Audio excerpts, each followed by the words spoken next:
നമുക്ക് പ്രാർത്ഥിക്കാം. നോമ്പിലെ 6-ാം ദിവസമായ ഇന്ന് വെള്ളിയാഴ്ച ദിവസം പ്രഭാതത്തിൽ കർത്താവിൻ്റെ കാൽപാദത്തിൽ നിന്നുകൊണ്ട് പരിശുദ്ധ യോഹന്നാൻ ശ്ലീഹായുടെ സുവിശേഷത്തിൽ നിന്നും നമുക്ക് ലഭിക്കുന്ന ദൈവിക മർമ്മങ്ങളെ ധ്യാനിക്കുവാനും പഠിക്കുവാനും നമുക്ക് ലഭിച്ചിരിക്കുന്ന ഈ അസുലഭമായ സന്ദർഭത്തെ ഓർത്ത് ദൈവത്തെ സ്തുതിക്കാം.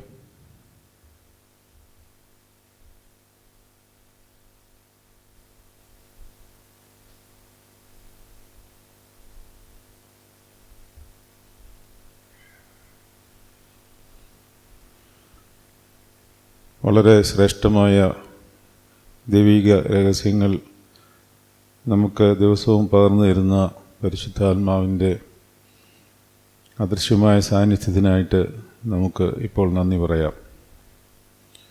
കർത്താവെ, ഈ പരിശുദ്ധ നോയമ്പിൽ വെടിപ്പോടും വിശുദ്ധിയോടും കൂടെ നോമ്പ് നോൽക്കുവാനും കനി നിന്ന് ഭക്ഷിച്ചവനായ ആദാമിൻ്റെ ലംഘനത്തിൽ നിന്ന് ഞങ്ങളെ രക്ഷിപ്പാനായി 40 ദിവസം നീ എന്തിനാണ് നോമ്പ് നോറ്റത് എന്ന് ഞങ്ങളെ ഇന്ന് പഠിപ്പിക്കുവാൻ പോകുന്ന വലിയ ദൈവിക രഹസ്യത്തിനായിട്ട് നമുക്ക് നന്ദി പറയാം. ഇന്ന് നമുക്ക് ധ്യാനിക്കുവാനും പഠിക്കുവാനുമുള്ള വേദഭാഗത്തെ കർത്താവിൻ്റെ സന്നിധിയിലോട്ട് സമർപ്പിക്കാം. ദൈവിക രഹസ്യങ്ങൾ നമുക്ക് വെളിവാകുമ്പോൾ ഉള്ളിൽ നമുക്ക് സൗഖ്യങ്ങളുണ്ടാവും. സദൃശ്യവാക്യം 3-ാം അധ്യായം 5-6 വാക്യങ്ങളിൽ, മകനെ ജ്ഞാനം സമ്പാദിക്കുക, വിവേകം നേടുക, മറക്കരുത്. പരിജ്ഞാനം ഉള്ളിൽ നിറഞ്ഞു കവിയുമ്പോൾ കർത്താവിനോടുള്ള സ്നേഹം നമുക്ക് വർദ്ധിക്കുകയും അത് വലിയൊരു മരുന്നായി നമ്മുടെ ഉള്ളിൽ പ്രതിഫലിക്കുകയും ചെയ്ത് നമ്മുടെ ആത്മശരീര രോഗങ്ങളെല്ലാം സൗഖ്യമാക്കി ഉള്ളിൽ നിന്ന് തന്നെ നമുക്ക് സമാധാനവും സന്തുഷ്ടിയും ലഭിക്കും എന്നുള്ളതാണ് അതിൻ്റെ വസ്തുത. ആയതിനാൽ നമുക്കിപ്പോൾ നമ്മൾ പഠിച്ചുകൊണ്ടും ധ്യാനിച്ചുകൊണ്ടിരിക്കുന്ന ശുദ്ധമുള്ള യോഹന്നാൻ ശ്ലീഹായുടെ സുവിശേഷത്തിലെ വളരെ അഗാധത്തിലുള്ള ഒരു മർമ്മം നമ്മൾ പഠിക്കുവാൻ പോകുന്നത്, അത് നമ്മുടെ ആത്മാവിൻ്റെ കാതുകളിൽ തുളച്ചിറങ്ങി നമുക്ക് മനസാന്തരം ഉണ്ടാകത്തക്കവണ്ണം ക്രിസ്തു സ്നേഹം വർദ്ധിക്കുവാൻ സഹായമാകുവാൻ വേണ്ടി നമുക്ക് പ്രാർത്ഥിക്കാം. കർത്താവെ, ഞങ്ങൾ ബലഹീനരും പാപികളുമാവുന്നു. എൻ്റെ മുമ്പാകെ വന്നിരിക്കുവാനുള്ള ഒരു യോഗ്യതയും ഞങ്ങൾക്കില്ലെങ്കിലും അതൊന്നും കണക്കിടാതെ ഞങ്ങളെ ആഴമേറിയ ദൈവിക രഹസ്യങ്ങൾ പഠിപ്പിക്കുന്ന നിൻ്റെ വലിയ കൃപയ്ക്കായിട്ട് സ്തോത്രം. ഈ സമയം നിൻ്റെ സന്നിധിയിൽ തലകളെ ഉണക്കിയിരിക്കുന്ന ഈ നിൻ്റെ പ്രിയ മക്കളെ എല്ലാവരെയും തിരുസന്നിധിയിൽ സമർപ്പിക്കുന്നു. ഇത് ദൂരദേശത്ത് നിന്നുകൊണ്ട് കേൾക്കുന്ന മക്കളെയും തിരുസന്നിധിയിൽ സമർപ്പിക്കുന്നു. അനേകമായ ദൈവിക രഹസ്യങ്ങൾ വെളിപ്പെടുമ്പോൾ ഞങ്ങളിൽ അവിടുന്ന് ചൊരിഞ്ഞു തരുവാൻ പോകുന്ന പനിനീർ മഴയ്ക്കായിട്ട് സ്തുതിക്കുന്നു. കർത്താവെ, ശരീരത്തിൽ ഞങ്ങൾക്ക് വേണ്ടി നീ ഏറ്റെടുത്ത എല്ലാ വ്യഥകളെയും ഓർത്തുകൊണ്ട് ബലഹീനമായ ഞങ്ങളുടെ ശരീരത്തിൽ ഞങ്ങളും ചെറിയ കാണിക്കകൾ കാഴ്ചകളായി അർപ്പിക്കുന്നു. ഞങ്ങളുടെ നോമ്പും ഉപവാസവും പ്രാർത്ഥനയും കൈക്കൊണ്ട് ഞങ്ങളോട് നീ കരുണ ചെയ്യണമേ. ഈ 50 ദിവസവും ഞങ്ങളുടെ വിഷമങ്ങളോ പ്രയാസങ്ങളോ ഒന്നും ഞങ്ങൾക്ക് ബാധകമാകാതെ കർത്താവ് ഞങ്ങൾക്ക് വേണ്ടി ത്യാഗം സഹിച്ചിരിക്കുന്നു എന്നുള്ളതിനെ മാത്രം ഓർത്തുകൊണ്ട് കർത്താവെ, നിൻ്റെ പെസഹായിലേക്ക് ഞങ്ങൾ അടുത്തു വരുവാനും നിൻ്റെ വലിയ ഉയർപ്പ് പെരുന്നാളിൽ സംബന്ധിക്കുവാനും അടിയങ്ങൾക്ക് കൃപ ലഭിക്കണമേ, കൃപ തരണമേ എന്ന് ഞങ്ങൾ പ്രാർത്ഥിക്കുന്നു. എങ്കിലും കർത്താവെ, ദിവസം പ്രതി ഞങ്ങൾ കടന്നു പോകുന്ന തീച്ചൂളകളെല്ലാം ഞങ്ങൾ സമർപ്പിക്കുന്നു. ശദ്രക്, മേശക്, അബേദ്നെഗോവ് എന്നീ പൈതങ്ങളുടെ മേൽ പനിനീർ വീഴ്ത്തിയ ആ മാലാഖ ഞങ്ങളുടെ ഹൃദയങ്ങളിൽ മേലും ഞങ്ങൾ പുകഞ്ഞു മറിയുന്ന ഞങ്ങളുടെ ചിന്തകളിന്മേലും പനിനീർത്തുള്ളി വർഷിപ്പിച്ച് അതിനെ കെടുത്തിക്കളയണമേ. കർത്താവേ, ഞങ്ങളെല്ലാവരോടും കരുണ ചെയ്യണമേ. വന്നുകൂടിയിരിക്കുന്ന എല്ലാവർക്കും നിൻ്റെ അനുഗ്രഹങ്ങളെ തുടരണമേ. യോഹന്നാൻ ശ്ലീഹായുടെ മധ്യസ്ഥതയിലും ദൈവമാതാവിൻ്റെ മധ്യസ്ഥതയിലും ഈ ചാപ്പലിൻ്റെ കാവൽ പിതാവായിരിക്കുന്ന കുറിയാക്കോസ് സഹദായുടെയും അവൻ്റെ അമ്മയായ യൂലിത്തിയുടെയും മധ്യസ്ഥതയിലും ഇവിടെ കബറടങ്ങിയിരിക്കുന്ന മാത്യൂസ് റമ്പാച്ചൻ്റെ മധ്യസ്ഥതയിലും അഭയം പ്രാപിച്ചുകൊണ്ട് ഞങ്ങളുടെ പ്രാർത്ഥനകളെ കേൾക്കുകയും ഞങ്ങളെ അനുഗ്രഹിക്കുകയും ചെയ്യണമേ. പിതാവിൻ്റെയും പുത്രൻ്റെയും ജീവനും വിശുദ്ധിയുള്ള പരിശുദ്ധ റൂഹായുടെയും ധന്യമുള്ള തിരുനാമത്തിൽ തന്നെ ആമേൻ. കർത്താവിൽ അനുഗ്രഹീതരെ, ശുദ്ധമുള്ള യോഹന്നാൻ്റെ സുവിശേഷത്തിൻ്റെ 12-ാം അധ്യായത്തിൻ്റെ ഏകദേശം അവസാന ഭാഗത്തിലേക്ക് നമ്മൾ എത്തിയിരിക്കുകയാണ്. കഴിഞ്ഞ ദിവസത്തെ ധ്യാനത്തിൽ നമ്മൾ പഠിച്ച കാര്യങ്ങൾ ന്യായവിധിയെപ്പറ്റിയാണ്. ആ ന്യായവിധി എന്ന് പറയുന്ന കാര്യത്തെപ്പറ്റി സാധാരണ നമ്മൾ മനസ്സിലാക്കിയിരിക്കുന്നത് പോലെയും അല്ലെങ്കിൽ വളരെ വികലമായി പലരും പഠിപ്പിക്കുന്നത് പോലെയും അല്ല അത് എന്നുള്ള കാര്യം യോഹന്നാൻ തൻ്റെ സുവിശേഷത്തിൽ കർത്താവിൻ്റെ വചനം മുഖാന്തരം നമുക്ക് പറഞ്ഞു തരുന്നുണ്ട്. പക്ഷേ അതിൻ്റെ മുമ്പിലിരുന്ന് അതിൻ്റെ അഗാധത്തിലേക്ക് ഇറങ്ങിയെങ്കിൽ മാത്രമേ അതിൻ്റെ വ്യാപ്തിയും യാഥാർത്ഥ്യവും നമുക്ക് മനസ്സിലാകുകയുള്ളൂ. 31-ാം വാക്യം തൊട്ട് ഏകദേശം 36-ാം വാക്യം വരെ നമ്മൾ കഴിഞ്ഞ ധ്യാനത്തിൽ ധ്യാനിക്കുകയുണ്ടായി. അതുകൊണ്ട് അതൊന്നും കൂടെ വായിച്ചിട്ട് ബാക്കി ഭാഗത്തിലേക്ക് പ്രവേശിക്കാമെന്ന് വിചാരിക്കുകയാണ്. അവിടെ ഇപ്രകാരം എഴുതിയിരിക്കുന്നു: ഇപ്പോൾ ഈ ലോകത്തിൻ്റെ ന്യായവിധിയാകുന്നു. ഇപ്പോൾ ഈ ലോകത്തിൻ്റെ പ്രഭുവിനെ പുറത്ത് തള്ളിക്കളയും. ഇപ്പോൾ ന്യായവിധിയെപ്പറ്റി നമ്മൾ പഠിച്ചിട്ടുള്ള കാര്യം ഇപ്പോൾ ലോകത്തിൻ്റെ ന്യായവിധിയാകുന്നു. അപ്പോൾ ന്യായവിധി നമ്മൾ കേൾക്കുമ്പോൾ പൊതുവേ നമ്മുടെ മനസ്സിൽ കൂടി കടന്നു പോകുന്നത് ഇതൊരു ലൗകികമായ വിധി തീർപ്പ് കൽപ്പിക്കുന്ന പോലെ ഒരു വിധിയാണ് എന്നുള്ളതാണ്. ഇപ്പോൾ കോടതിയിലൊക്കെ ചെന്ന് കഴിഞ്ഞാൽ നമുക്ക് വിധി തീർപ്പ് കിട്ടും. അതുപോലെയാണ് കർത്താവ് നമ്മളെ വിധിക്കുന്നത് എന്നാണ് നമ്മുടെ എല്ലാവരെയും ചിന്ത. അതുകൊണ്ട് തന്നെ ന്യായവിധിയെപ്പറ്റി കേൾക്കുമ്പോൾ നമുക്കൊരു ഭയമാണ്. യഥാർത്ഥത്തിൽ ക്രിസ്തുവിൽ ആയിരിക്കുന്നവർക്ക് ന്യായവിധി എന്നുള്ളതാണ് ഏറ്റവും വലിയ സ്വപ്നം.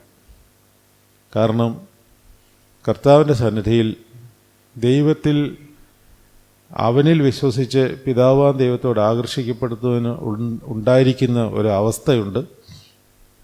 അതവൻ്റെ ന്യായമായ വിധിയാണ്. എന്നാൽ ഇരുളിനെ സ്വീകരിക്കുന്നവർക്ക് അതിൻ്റെ അവസ്ഥയുമുണ്ട്. ഏത് പാക്കേജ് നമ്മൾ എടുക്കുന്നുവോ ആ പാക്കേജിൻ്റെ പങ്കാളിത്തം നമ്മൾ ഏറ്റെടുക്കണം. കഴിഞ്ഞ ആഴ്ച ഇവിടെ തന്നെയാണെന്ന് തോന്നുന്നു ഞാൻ പറഞ്ഞത്. ഉദാഹരണത്തിന് ഒരു വിവാഹ ജീവിതം നയിക്കുന്നവർക്ക് ഒരു പാക്കേജുണ്ട്. അതിൻ്റെ ദുരിതങ്ങളും സന്തോഷങ്ങളും അവർക്ക് കിട്ടും.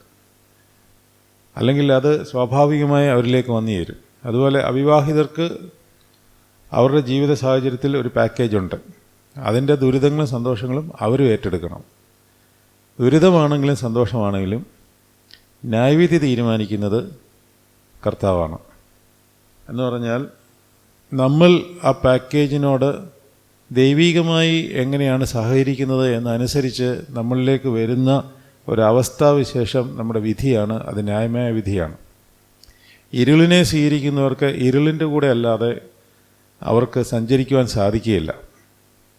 അപ്പോൾ അവരുടെ പ്രഭു, അതായത് ലോകത്തിൻ്റെ പ്രഭു, അവനെ പുറത്ത് തള്ളിക്കളയുന്നതാകിയാൽ നമ്മൾ സ്വീകരിച്ചിരിക്കുന്ന ഇരുളിൻ്റെ സാധ്യതയുടെ കൂടെ നമ്മളും പുറത്ത് തള്ളിക്കളയപ്പെടേണ്ടി വരും. എന്ന് പറഞ്ഞാൽ നമ്മളുടെ അവസ്ഥാവിശേഷമാണ് കൃപയിൽ നിന്ന് മാറി നിൽക്കുക, അകന്നു പോവുക, ഇല്ലാതായിത്തീരുക. ഇതവരുടെ വിധിയാണ്. അതുകൊണ്ടാണ് കർത്താവ് പറയുന്നത്, ശപിക്കപ്പെട്ടവരെ ഞാൻ നിങ്ങളെ അറിയുന്നില്ല. കർത്താവ് അറിയാതിരിക്കുന്ന അവസ്ഥയ്ക്കാണ് വിധി എന്ന് പറയുന്നത്, ന്യായവിധി. അതൊരു വിധിയാണ്. ഇപ്പുറത്തുള്ളവരോട് പറയുന്നു, നല്ലവരും വിശ്വസ്തരുമായ ദാസരെ നിങ്ങൾ എൻ്റെ അടുക്കിലേക്ക് വരികയും. അതും ന്യായവിധിയാണ്. അവർക്കുള്ള ന്യായമായ വിധി, ഇവർക്കുള്ള ന്യായമായ വിധി. ഇത് വിധി തീർപ്പോലെയല്ല, വിധി നമ്മളിലേക്ക് ഏറ്റെടുത്ത് വരികയാണ് ചെയ്യുന്നത്. അപ്പോൾ ഇവിടെ പറയുകയാണ് 31-ാം വാക്യത്തിൽ, ഇപ്പോൾ ഈ ലോകത്തിൻ്റെ ന്യായവിധിയാകുന്നു. ഇപ്പോൾ ഈ ലോകത്തിൻ്റെ പ്രഭുവിനെ പുറത്ത് തള്ളിക്കളയും. ഇപ്പോൾ എന്ന് പറയുമ്പോൾ ആ നാഴികയെപ്പറ്റി നമ്മൾ കഴിഞ്ഞ ധ്യാനത്തിൽ പഠിച്ചു. അതായത് കർത്താവിൻ്റെ ക്രൂശ് മരണത്തോടുകൂടി ആ ടൈം, ആ ടൈമുമായിട്ട് ബന്ധപ്പെട്ട് മറ്റൊരു കാര്യവും നമ്മൾ പറഞ്ഞിരുന്നു. എന്താണ്? നാഴിക ഇൻഡിവിജ്വലായിട്ടുണ്ട്. നമുക്കും അങ്ങനെ ഓരോ നാഴികകളുണ്ട്. ആ നാഴികകളുമായിട്ട് ബന്ധപ്പെട്ട് ഒരു വിധിത്തീർപ്പ് നമുക്ക് വന്നുകൊണ്ടേയിരിക്കും. അതുകൊണ്ടാണ് ഓരോ അവസരത്തിലും വിവിധതരമായ വിധിത്തീർപ്പുകൾ നമ്മളിലേക്ക് വന്നുകൊണ്ടിരിക്കുന്നത്. ചിലപ്പോൾ അത് ഒരു വിഷമത്തിൻ്റെ അവസ്ഥയാകാം, ചിലപ്പോൾ ആനന്ദത്തിൻ്റെ അവസ്ഥയാകാം. ഇത് ഈ ഭൂമിയിലായിരിക്കുന്നിടത്തോളം കാലം ഈ കയറ്റം ഇറക്കം ഉണ്ടായിക്കൊണ്ടേയിരിക്കും. കാരണം നമ്മൾ വഹിച്ചുകൊണ്ട് പോകുന്നതും ജീവിച്ചുകൊണ്ട് പോകുന്നതും ഈ രണ്ട് അവസ്ഥാവിശേഷങ്ങൾ കൂടിയാണ്. പാതാളവും പറുദീസയും നമ്മൾ കൊണ്ട് നടക്കുന്നുണ്ട്. അതാണ് സത്യം. നമ്മൾ ആരാധനയെ സംബന്ധിക്കുന്നു, നോമ്പെടുക്കുന്നു, പ്രാർത്ഥിക്കുന്നു എന്നൊക്കെ പറയുമ്പോൾ നമ്മൾ പാതാളത്തിൽ നിന്ന് പറുദീസയിലേക്ക് ചവിട്ടുപടിയായി കയറിക്കൊണ്ടിരിക്കുകയാണ്. അതിൻ്റെ ഇടയ്ക്ക് നമ്മൾ ബലഹീനതയിൽ വീണു പോകുമ്പോൾ നമ്മൾ പാതാളത്തിലേക്ക് വീണ്ടും വീഴും, വീണ്ടും എണ്ണീക്കും, നടക്കും. ഈ രണ്ട് അവസ്ഥകളും ഉള്ളതുകൊണ്ട് അതോടൊപ്പം വരുന്ന പാക്കേജും കൂടെ കാണും. അപ്പോൾ പറുദീസയുടെ അവസ്ഥയിലേക്ക് നമ്മൾ നോമ്പൊക്കെ അനുഷ്ഠിച്ച് കർത്താവിനോട് ചേർന്ന് നടക്കുമ്പോൾ അതിൻ്റെ പ്രകാശത്തിൻ്റെ അനുഭവം നമ്മളിലേക്ക് വന്നുകൊണ്ടേയിരിക്കും. വെളിച്ചത്തിൻ്റെ മക്കൾ എന്നുള്ള പദവി നമ്മൾ വർദ്ധിപ്പിച്ചുകൊണ്ടേയിരിക്കും. അതേസമയം നമ്മൾ തിന്മയിലാണ് ജീവിക്കുന്നതെങ്കിൽ അതിൻ്റെ പാക്കേജും കൂടെ വന്നുകൊണ്ടിരിക്കും. അങ്ങനെയാകുമ്പോൾ നമ്മൾ കൃപയിൽ നിന്ന് പുറത്താക്കപ്പെടും. 32-ാം വാക്യം, ഞാൻ ഭൂമിയിൽ ഉയർത്തപ്പെട്ടാൽ എല്ലാവരെയും എങ്കിലേക്ക് ആകർഷിക്കും. അതാണ് കർത്താവിൻ്റെ ആ നാഴിക. ഇപ്പോൾ എന്ന് പറഞ്ഞിരിക്കുന്നതിൻ്റെ ആ പോയിൻ്റ് അതാണ്. അപ്പോൾ ഉയർത്തപ്പെട്ട കർത്താവിനെ നോക്കിക്കൊണ്ട് നമ്മളുടെ ഏതവസ്ഥയിലും അവനോട് ചേർന്ന് നിൽക്കുമ്പോൾ നമുക്കുള്ള ആ ഒരു അവസ്ഥ നമ്മുടെ ന്യായമായ വിധിയാണ്. കാര്യങ്ങളൊക്കെ വിശദമായിട്ട് നമ്മൾ കഴിഞ്ഞ ആഴ്ചയിൽ പഠിച്ചതായതുകൊണ്ട് ഞാനത് വേഗം വായിച്ചു വിടുകയാണ്. ഇത് താൻ മരിപ്പാനുള്ള മരണവിധം സൂചിപ്പിച്ചു പറഞ്ഞതത്രേ. പുരുഷാരം അവനോട് ക്രിസ്തു എന്നേക്കും ഇരിക്കും എന്ന് ഞങ്ങൾ ന്യായപ്രമാണത്തിൽ വായിച്ചു കേട്ടിരിക്കുന്നു. കണ്ടോ, അവരുടെ വിധി വരികയാണ്. അവരുടെ വിധി എപ്രകാരമാണ്? അവർക്കിതൊന്നും മനസ്സിലാകുന്നില്ല. കാരണം അവർ ഇരുട്ടിൻ്റെ പ്രഭുവിൻ്റെ കൂടെയാണ്, ലോകത്തിൻ്റെ പ്രഭുവിൻ്റെ കൂടെയാണ്. ഉടനെ അവർ പറയുകയാണ്, സത്യം സത്യമായവൻ, വെളിച്ചം വെളിച്ചമായവൻ, ക്രിസ്തുമായവൻ തന്നെ മുമ്പിൽ നിൽക്കുമ്പോൾ ആ ക്രിസ്തുവിനോട് തന്നെ ചോദിക്കുകയാണ്, ക്രിസ്തു ആണെങ്കിൽ നീ പറയുന്നത് പോലെ അല്ല പറയുന്നത്. കാരണം ക്രിസ്തു എന്നേക്കും ഇരിക്കുമെന്നാണ്, അവൻ മരിക്കത്തില്ല. പക്ഷെ നീ പറയുന്നു നീ ക്രിസ്തുവാണ്, പക്ഷേ ഞാൻ മരിക്കാൻ പോവുകയാണെന്ന് പറയുന്നു. അതുകൊണ്ട് നീ ക്രിസ്തുവാണെന്ന് നമുക്ക് വിശ്വസിക്കാൻ പറ്റത്തില്ല. അതുകൊണ്ട് നീ ക്രിസ്തുവല്ല. അപ്പോൾ ക്രിസ്തുവിനെ ക്രിസ്തുവല്ല എന്ന് നിഷേധിക്കുന്നവന് ന്യായവിധി വരുമെന്ന് യോഹന്നാൻ്റെ ലേഖനത്തിൽ പറയുന്നുണ്ട് അല്ലേ? ക്രിസ്തുവിനെ നിഷേധിക്കുന്നവന് ന്യായവിധിയുണ്ട്. ഇവർ ഈ ചെയ്യുന്നത് അവരുടെ ന്യായവിധിയാണ്. അപ്പോൾ ഇതിൻ്റെ ബാക്കി ഇമ്പാക്ട്സ് വന്നുകൊണ്ടേയിരിക്കും. അപ്പോൾ ഇവർക്ക് സത്യം സത്യമായവൻ വെളിച്ചമായവൻ മുമ്പിൽ നിൽക്കുമ്പോൾ തന്നെ അവർക്ക് അവനെ മനസ്സിലാകുന്നില്ല. ഈ മനുഷ്യപുത്രൻ ആർ എന്ന് ചോദിച്ചു. കണ്ടോ, അവർക്ക് ഒട്ടും പിടികിട്ടുന്നില്ല. അതിന് യേശു അവരോട്, ഇനി കുറേ കാലം മാത്രം വെളിച്ചം നിങ്ങളോടുകൂടെ ഇരിക്കും. ഇരുൾ നിങ്ങളെ പിടിക്കാതിരിപ്പാൻ നിങ്ങൾ വെളിച്ചമുള്ളിടത്തോളം നടന്നുകൊള്ളുവീൻ. ഇരുളിൽ നടക്കുന്നവൻ താൻ എവിടെ പോകുന്നു എന്ന് അറിയുന്നില്ലല്ലോ. കണ്ടോ, വിധിയാണ്, ഓരോ വിധികളാണ്. അവൻ്റെ അവസ്ഥ ഭീകരമായി പോകുന്നവൻ അറിയുന്നില്ല. പക്ഷേ നടക്കുന്ന സമയത്ത് അവൻ ഇരുളിലാണ് നടക്കുന്നതെന്ന് അറിയത്തുമില്ല. ഇതാണ് അതിൻ്റെ ഒരു വലിയ പ്രത്യേകത. നമ്മൾ വിചാരിക്കും ഇരുളിൽ നടക്കുന്ന ഒരവസ്ഥയ്ക്ക് ദുഷ്ടന്മാർ എന്ന് നമ്മളൊക്കെ ചിന്തിക്കുന്ന, അല്ലെങ്കിൽ ആത്മീയമായി ഒരു വ്യാപാരവും ഇല്ലാത്തവർക്ക് എന്തുകൊണ്ടാണ് ഒരു കുഴപ്പവും ഇല്ലാത്തത്, അല്ലെങ്കിൽ അവരൊക്കെ മെച്ചമായി തന്നെ ഇരിക്കുന്നു എന്ന് നമുക്ക് സ്വാഭാവികമായി ഒരു ചിന്ത വന്നേക്കാം. പക്ഷേ അവരുടെ ഇരുളിലുള്ള നടപ്പ് അവരെവിടേക്കാണ് പോകുന്നതെന്ന് അവർ അറിയുന്നില്ല. നിങ്ങൾ വെളിച്ചത്തിൻ്റെ മക്കളാകേണ്ടതിന് വെളിച്ചം ഉള്ളിടത്തോളം വെളിച്ചത്തിൽ വിശ്വസിപ്പീൻ. അപ്പോൾ ആരാണ് വെളിച്ചം? നമുക്ക് യോഹന്നാൻ്റെ സുവിശേഷം തന്നെ 3-ാം അധ്യായത്തിലേക്കൊന്ന് പോകാം. 3-ാം അധ്യായം 18-ാം വാക്യം ഒന്ന് എടുക്കാമോ? 3-ാം അധ്യായം 18-ാം വാക്യം. അവിടെ എന്താണ് പറയുന്നത്? നിക്കോദിമോസിനോടുള്ള സംഭാഷണമാണ് 3-ാം അധ്യായം എന്നുള്ള കാര്യം നമുക്കറിയാമല്ലോ. അപ്പോൾ 16 തൊട്ട് വായിക്കണം. 16-ാം വാക്യം വളരെ പ്രശസ്തമായൊരു വാക്യമാണെന്ന് നമുക്കറിയാം. തൻ്റെ ഏകജാതനായ പുത്രനിൽ വിശ്വസിക്കുന്ന ഏവനും നശിച്ചു പോകാതെ നിത്യജീവൻ പ്രാപിക്കേണ്ടതിന് ദൈവം അവനെ നൽകുവാൻ തക്കവണ്ണം അത്രയ്ക്ക് ലോകത്തെ സ്നേഹിച്ചു. ദൈവം തൻ്റെ പുത്രനെ ലോകത്തിൽ അയച്ചത് ലോകത്തെ വിധിപ്പാനല്ല, ലോകം അവനാൽ രക്ഷിക്കപ്പെടുവാനത്രേ. അപ്പോൾ വിധി എന്നുള്ള നമ്മുടെ മനസ്സിലെ കൺസെപ്റ്റേ മാറ്റിക്കോണം. അതായത് ഇവിടെ പറയുക ലോകത്തെ വിധിപ്പാനല്ല കർത്താവിനെ അയച്ചതെന്ന്, പക്ഷേ മറ്റൊരിടത്ത് പറയുന്നുണ്ട് ഞാൻ ലോകത്തെ വിധിപ്പാനായിട്ട് വന്നിരിക്കുന്നു. അതായത് ലോകത്തിൻ്റെ വിധിത്തീർപ്പെല്ലാം കർത്താവിനെ ഏൽപ്പിച്ചിരിക്കുന്നു. അപ്പോൾ വിധിത്തീർപ്പ് എന്നുള്ള കാര്യങ്ങളെല്ലാം നമ്മൾ വളരെ മാറി നിന്ന് പരിശുദ്ധാത്മാവിൽ തന്നെ അത് കാണണം. ഞാൻ വന്നിരിക്കുന്നത് ലോകത്തെ വിധിപ്പാനല്ല, ലോകത്തെ രക്ഷിപ്പാനാണ്. അവനാൽ ലോകം രക്ഷിക്കപ്പെടുവാനത്രേ. അവനിൽ വിശ്വസിക്കുന്നവന് ന്യായവിധിയില്ല. നിങ്ങൾ റോമർക്കെഴുതിയ ലേഖനം 8-ാം അധ്യായം 1-ാം വാക്യം എന്താണ്? അതെല്ലാവരും കാണാൻ പഠിക്കണം. 8-ാം അധ്യായം 1-ാം വാക്യം കാണാൻ പഠിച്ചിരിക്കണം. ഇപ്പോൾ ക്രിസ്തുയേശുവിലുള്ളവർക്ക് ഒരു ശിക്ഷാവിധിയില്ല. ക്രിസ്തുയേശുവിലുള്ളവർക്ക്, അതായത് ക്രിസ്തുയേശുവിൽ ആയി കഴിയുമ്പോൾ വെളിച്ചത്തിലായി എന്നർത്ഥം.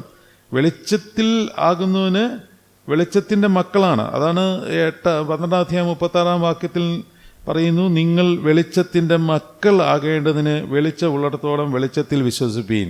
അപ്പോൾ ക്രിസ്തുവിൽ വിശ്വസിക്കുന്നവന് ശിക്ഷാവിധി ഇല്ല എന്ന് പറയാൻ കാരണം ക്രിസ്തുവിൽ വിശ്വസിക്കുന്നവരിലേക്ക് വെളിച്ചം വരുന്നു. വെളിച്ചം എന്ന് പറഞ്ഞാൽ എന്താ? വെളിച്ചം വരിക എന്ന് പറഞ്ഞാൽ എന്താ അർത്ഥം? വെളിച്ചം എന്ന് പറഞ്ഞാൽ ക്രിസ്തുവിൻ്റെ സ്വാഭാവികമായിട്ടുള്ള ശരീരത്തിലും അവൻ്റെ കർത്താവിൻ്റെ മനസ്സിലും ഉണ്ടാകുന്ന അതേ ഭാവപ്രകടനങ്ങൾ നമ്മുടെ ശരീരത്തിലും മനസ്സിനും ആ ശക്തി ലഭിക്കുന്നതിനെയാണ് വെളിച്ചം എന്ന് പറയുന്നത്. ഇപ്പോൾ വെളിച്ചം ഉണ്ടാകട്ടെ എന്ന് ഉൽപ്പത്തി പുസ്തകത്തിൽ പറയുമ്പോൾ മറ്റൊരർത്ഥം കൂടെ ഉണ്ട് അതിനകത്ത്. അതിലേക്ക് നമ്മൾ വരുന്നുണ്ട്. വേറൊരു വലിയൊരു മർമ്മം ഇന്ന് നിങ്ങൾക്ക് പറഞ്ഞു തരുവാനുണ്ട്. അപ്പോൾ 3-ാം അധ്യായത്തിലേക്ക് ഒന്നുകൂടെ വന്നേ.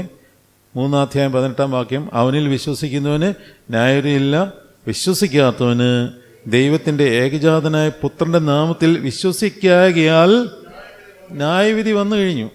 ഇപ്പം മനസ്സിലാവുന്നുണ്ട് ഏകദേശമെങ്കിലും. മുഴുവനൊന്നും പിടികിട്ടത്തില്ലെന്ന് എനിക്കറിയാം, എനിക്കും പിടികിട്ടിട്ടില്ല. ഞാനിങ്ങനെ പറയുന്നുള്ളതേ ഉള്ളൂ. നിങ്ങൾ വിചാരിക്കരുത് എനിക്കിതെല്ലാം പിടികിട്ടിയിട്ടാണ് ഈ പറയുന്നത്. ഒന്നുമില്ല, എനിക്കൊന്നും മനസ്സിലായിട്ടില്ല. അപ്പോൾ ഇതാണ് പറയുന്നത്, ഈ വിശ്വസിക്കാതിരുന്നാൽ ന്യായവിധി വന്നു കഴിഞ്ഞു. ഇതാണ് കുറച്ച് മുമ്പ് ഞാൻ പറഞ്ഞത്. ആ അവസ്ഥാവിശേഷമാണ് വിധി. ആ അവസ്ഥയ്ക്ക് കുറച്ച് പാക്കേജ് കൂടെ വരും. അത് വന്നോളും, ഒരു സംശയം വേണ്ട, പുറകെ വരും. അത് കണ്ടിന്യൂ ചെയ്യും. ഇവിടെ നമ്മളൊരു ദിവസം മരിക്കുമ്പോൾ ശരീരം മാത്രമേ നമ്മളിൽ നിന്ന് മാറുന്നുള്ളൂ. ഈ വിധി കൂടെ വരും, ഈ വിധി കൂടെ വരും. അപ്പോൾ ക്രിസ്തുവിൽ വിശ്വസിക്കുന്നവന് ആ ശിക്ഷാവിധി ഇല്ല.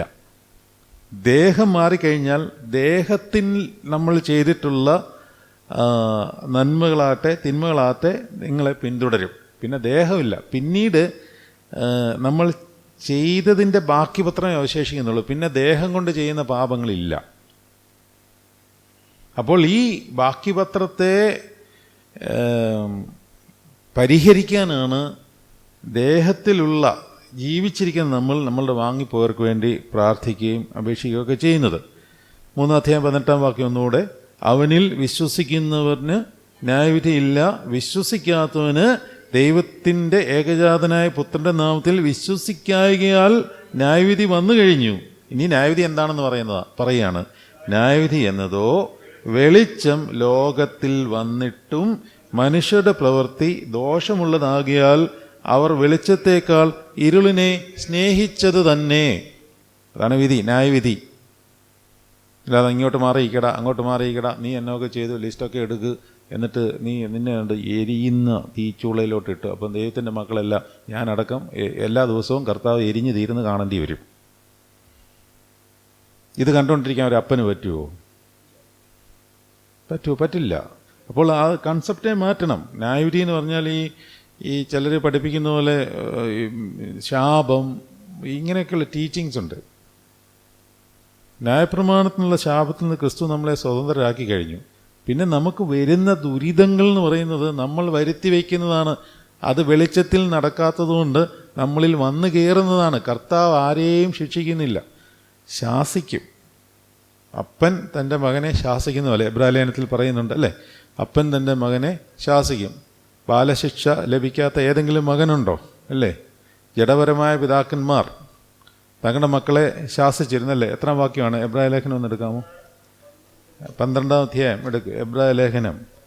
ജഡപരമായ പിതാക്കന്മാർ നിങ്ങളെ എങ്ങനെയാണ് വളർത്തിക്കൊണ്ട് വന്നത്? അവർ ശാസിക്കും, അവർ അടിക്കും. പക്ഷേ ആ വാക്യം എടുത്തോ, എത്രാം അധ്യായമാണ്? 12-ാം അധ്യായം 5-ാം വാക്യം വായിച്ചോളൂ. കർത്താവിൻ്റെ ശിക്ഷ നിരസിക്കരുത്, അവൻ ശാസിക്കുമ്പോൾ മുഷിയും വരുന്നത്. കർത്താവ് താൻ സ്നേഹിക്കുന്നവരെ ശാസിക്കുന്നു, താൻ കൈക്കൊള്ളുന്ന ഏത് മകനെയും തല്ലുന്നു എന്നിങ്ങനെ മക്കളോടെന്ന പോലെ നിങ്ങളോട് സമ്പാദിക്കുന്ന പ്രബോധനം നിങ്ങൾ മറന്നു കളയുന്നുവോ? അപ്പോൾ എൻ്റെ അപ്പൻ മകനെ ശാസിക്കുന്നത് പോലെ കർത്താവ് ശാസിക്കും, തിരിച്ചു പിടിക്കും. ഇത് രണ്ടും കൂടെ ഡിഫറൻഷ്യേറ്റ് ചെയ്യാനുള്ള ആത്മീയ നൽവരവും കൂടെ വേണം നമുക്ക്. വേദാവേദങ്ങളെ വിവേചിച്ചറിയാനുള്ള ശക്തിയിൽ ഇതൊക്കെ വേണം. കർത്താവിൻ്റെ ശിക്ഷ ഏതാണ്? നമ്മൾ ചെയ്തു പോയതിൻ്റെ ഫലമായിട്ട് നമ്മളിലേക്ക് വന്നു കയറുന്ന ദുരിതത്തിൻ്റെ പാക്കേജ് അല്ലെങ്കിൽ ന്യായവിധി എന്താണ് എന്നുള്ളത് തിരിച്ചറിയാൻ സാധിക്കണം. അല്ലാതെ നമുക്കൊരു ചിലപ്പോൾ ഒരു പ്രയാസം വരുന്നത് കർത്താവിൻ്റെ ശാസനയുടെ ഭാഗമായിരിക്കാം. ഇത് പറഞ്ഞു തരാനോ പഠിപ്പിച്ചു തരാനോ ഒന്നും പറ്റത്തില്ല. ആത്മീകൻ അത് വിവേചിച്ചറിയണം. അതായത് ഇത് ഞാൻ ചെയ്തു പോയതോ അല്ലെങ്കിൽ ഞാൻ ഇരുളിലായിരിക്കുന്ന അവസ്ഥയുടെ ഭാഗമായിട്ട് എന്നിലേക്ക് വന്നു ചേർന്നതാണോ അതോ കർത്താവ് എന്നെ ശാസിക്കുന്നതാണോ എന്നുള്ള കാര്യം തിരിച്ചറിയുവാനുള്ള വിവേചന ശക്തി, ഇതാണ് വിവേചന ഡിസൈനിങ് പവർ എന്നൊക്കെ പറയുന്നത്. അത് നമ്മളിലേക്ക് വരണം. 7-ാം വാക്യം, നിങ്ങൾ ബാലശിക്ഷ സഹിച്ചാൽ ദൈവം മക്കളോടെന്ന പോലെ നിങ്ങളോട് പെരുമാറുന്നു. അപ്പൻ ശിക്ഷിക്കാത്ത മകൻ ഏതുള്ളൂ? എല്ലാവരും പ്രാപിക്കുന്ന ബാലശിക്ഷ കൂടാതിരിക്കുന്നുവെങ്കിൽ നിങ്ങൾ മക്കളല്ല, കൗടലേയന്മാരത്രേ. അപ്പോൾ ഇത് കൃത്യമായിട്ട് തിരിച്ചു കഴിഞ്ഞാൽ ഒരു ശാസന ദൈവസന്നിധിയിൽ നിന്ന് കർത്താവിൻ്റെ ശാസനയെ നേരിട്ട് നമുക്ക് കിട്ടിയത് നമുക്കൊരു അഭിമാനമായിട്ട് നമുക്ക് തോന്നും. നീതിമാനെന്നെ ശാസിക്കുന്നത് എനിക്ക് ദയ, അവനെന്നെ ശാസിക്കുന്നത് എൻ്റെ തലയ്ക്ക് എണ്ണ. അപ്പം നീതിമാനായ കർത്താവ് നമ്മളെ ശാസിക്കുന്നത് നമുക്ക് എണ്ണയാണെന്ന് പറഞ്ഞാൽ പരിശുദ്ധാത്മാവാണ്, ഓയിൻമെൻ്റാണ് അല്ലേ? പരിശുദ്ധാത്മാവ് നമ്മൾ വരുന്നതിന് തുല്യമായ മറ്റൊരു സംഗതിയാണ് കർത്താവിൻ്റെ ശാസന. അതൊരു വലിയ അനുഗ്രഹമാണ്. നമുക്കറിയാമല്ലോ, നമ്മുടെ പഴയ ആൾക്കാർ ഇന്ന് അതൊന്നും പറ്റത്തില്ല. ഇന്ന് സ്കൂളിൽ ശാസനയില്ല, സ്കൂളിൽ വിദ്യാർത്ഥിയെ ഒന്ന് നോക്കാൻ പോലും പറ്റില്ലെന്ന് അധ്യാപകർ പറയുന്നത്. എനിക്കറിയത്തില്ല. ശാസിക്കാൻ പറ്റത്തില്ല, ശിക്ഷിക്കാൻ പറ്റത്തില്ല, വഴക്ക് പറയാൻ പറ്റത്തില്ല, ഒന്നും പറ്റത്തില്ല. ഇന്നത്തെ കാലത്ത് ഒന്നും പറ്റത്തില്ല. അതൊക്കെ കേസാണ്. പഴയ കാലത്ത് നമ്മളൊക്കെ പഠിക്കുമ്പോൾ അങ്ങനെ ആയിരുന്നില്ലല്ലോ. നമുക്ക് അധ്യാപകർ നമ്മളെ ശാസിക്കുകയും ചെയ്യിച്ചു പിടിക്കുകയും തല്ലുകയൊക്കെ ചെയ്യുമ്പോൾ വീട്ടിൽ ചെന്ന് ഇത് റിപ്പോർട്ട് ചെയ്യുകയോ വീട്ടിലറിയുകയോ ചെയ്താൽ അവിടുന്ന് പിന്നെയും കിട്ടും ഒരെണ്ണം കൂടെ. എന്നിട്ട് അധ്യാപകനോട് പറയും അത്രയും കൊടുത്തത് പോരാന്ന് പറയും, കുറച്ചുകൂടെ കൊടുക്കാൻ പറയും. ഇതായിരുന്നു നമ്മുടെ കുട്ടിക്കാലം. പക്ഷേ ഇന്നങ്ങനല്ല. ശാസനയും ശിക്ഷയൊന്നുമില്ല. പക്ഷെ അതിൻ്റെ ദോഷം തലമുറയിൽ കാണുന്നുമുണ്ട്. അപ്പോൾ ഇവിടെ പറയുകയാണ്, നിങ്ങൾ ബാലശിക്ഷ സഹിച്ചാൽ ദൈവം മക്കളോടെന്നപോലെ നിങ്ങളോട് പെരുമാറുന്നു. അപ്പൻ ശിക്ഷിക്കാത്ത മകൻ എവിടെയുള്ളൂ? എല്ലാവരും പ്രാപിക്കുന്ന ബാലശിക്ഷ കൂടാതിരിക്കുന്നുവെങ്കിൽ നിങ്ങൾ മക്കളല്ല. അപ്പം കർത്താവിൻ്റെ ശാസന ലഭിക്കുന്നത് മക്കളുടെ അവകാശം തന്നെയാണ്. എന്നിട്ട് അടുത്ത വാക്യമാണ് നമ്മൾ പഠിക്കേണ്ട ഒരു വാക്യം. നമ്മുടെ ജഡസംബന്ധമായ പിതാക്കന്മാർ നമ്മെ ശിക്ഷിച്ചപ്പോൾ നാം അവരെ വണങ്ങിപ്പോകുന്നുവല്ലോ. അതായത് കഴിഞ്ഞ കാലഘട്ടത്തിലൊക്കെ ഞാനിപ്പോൾ പറഞ്ഞ പോലെ നമ്മുടെ ഗുരുക്കന്മാരും നമ്മുടെ പിതാക്കന്മാരും ഒക്കെ നമ്മളെ ശിക്ഷിക്കുകയൊക്കെ ചെയ്തപ്പോൾ നാം അവർക്ക് കീഴ്പ്പെട്ടിരുന്നു. ഇന്ന് അങ്ങനെ നടക്കത്തില്ല. അന്നത്തെ കാലത്ത് എഴുതിയതാണ്. നമുക്ക് അവർ കീഴ്പ്പെട്ടിരുന്നു. ഈ ജഡസംബന്ധമായ പിതാക്കന്മാർക്ക് ഇത്രയും നമ്മൾ കീഴ്പ്പെട്ടിരുന്നു എങ്കിൽ ആത്മാക്കളുടെ പിതാവിന് ഏറ്റവും അധികമായി കീഴടങ്ങി ജീവിക്കേണ്ടതല്ലയോ? അതായത് കർത്താവിന് എത്രയോ അധികം നമ്മൾ കീഴടങ്ങി ജീവിക്കണം. അവർ ശിക്ഷിച്ചത് കുറേ കാലവും തങ്ങൾക്ക് ബോധിച്ച പ്രകാരം അത്രേ. ശരിയാണോ തെറ്റാണോ എന്ന് ചിലപ്പോൾ അവർക്ക് തന്നെ അറിയത്തില്ല. അവർ കണ്ടതിൽ അവർക്ക് മനസ്സിലായതനുസരിച്ച് അവർ ശിക്ഷിച്ചു, അവർക്ക് ബോധിച്ച പോലെ അവർ ശിക്ഷിച്ചു. എന്നാൽ നമ്മുടെ ആത്മാവിൻ്റെ പിതാവ്, അതായത് കർത്താവ് നമ്മളെ ശിക്ഷിക്കുന്നത് എന്തിനാ? അതിൻ്റെ റീസണാണ് എഴുതിയിരിക്കുന്നത്. നാം അവൻ്റെ വിശുദ്ധി പ്രാപിക്കേണ്ടതിന് നമ്മുടെ ഗുണത്തിനായി തന്നെ ശിക്ഷിക്കുന്നത്. കർത്താവിൻ്റെ ശിക്ഷ നമ്മുടെ മേൽ വരുന്നത്, അതായത് ആ ശാസന നമ്മുടെ മേൽ വരുന്നത്, അത് തിരിച്ചറിയാൻ പഠിക്കണം. ഞാൻ ആദ്യമേ പറഞ്ഞല്ലോ, അത് തിരിച്ചറിയണം. തിരിച്ചറിഞ്ഞില്ലെങ്കിൽ നമ്മൾ ഇത് കർത്താവ് നമ്മളെ അങ്ങ് തകർക്കുവാണെന്ന് വിചാരിക്കും. നമ്മൾ പറയില്ലേ, ദൈവം എന്നോട് തന്നെ ഇങ്ങനെ ചെയ്തത്, എന്നോട് മാത്രമേ ഉള്ളെന്നാണ് പറയുന്നത്. വേറെ ആർക്കും ദൈവം കൊടുത്തിട്ടില്ല, എന്നോട് മാത്രമേ കൊടുത്തിട്ടുള്ളൂ. എല്ലാവരും ഇതാ പറയുന്നത്. അത് മനസ്സിലാക്കുന്നില്ല. എല്ലാവരും ഇത് തന്നെ പറയുന്നത്, എന്നോട് മാത്രം.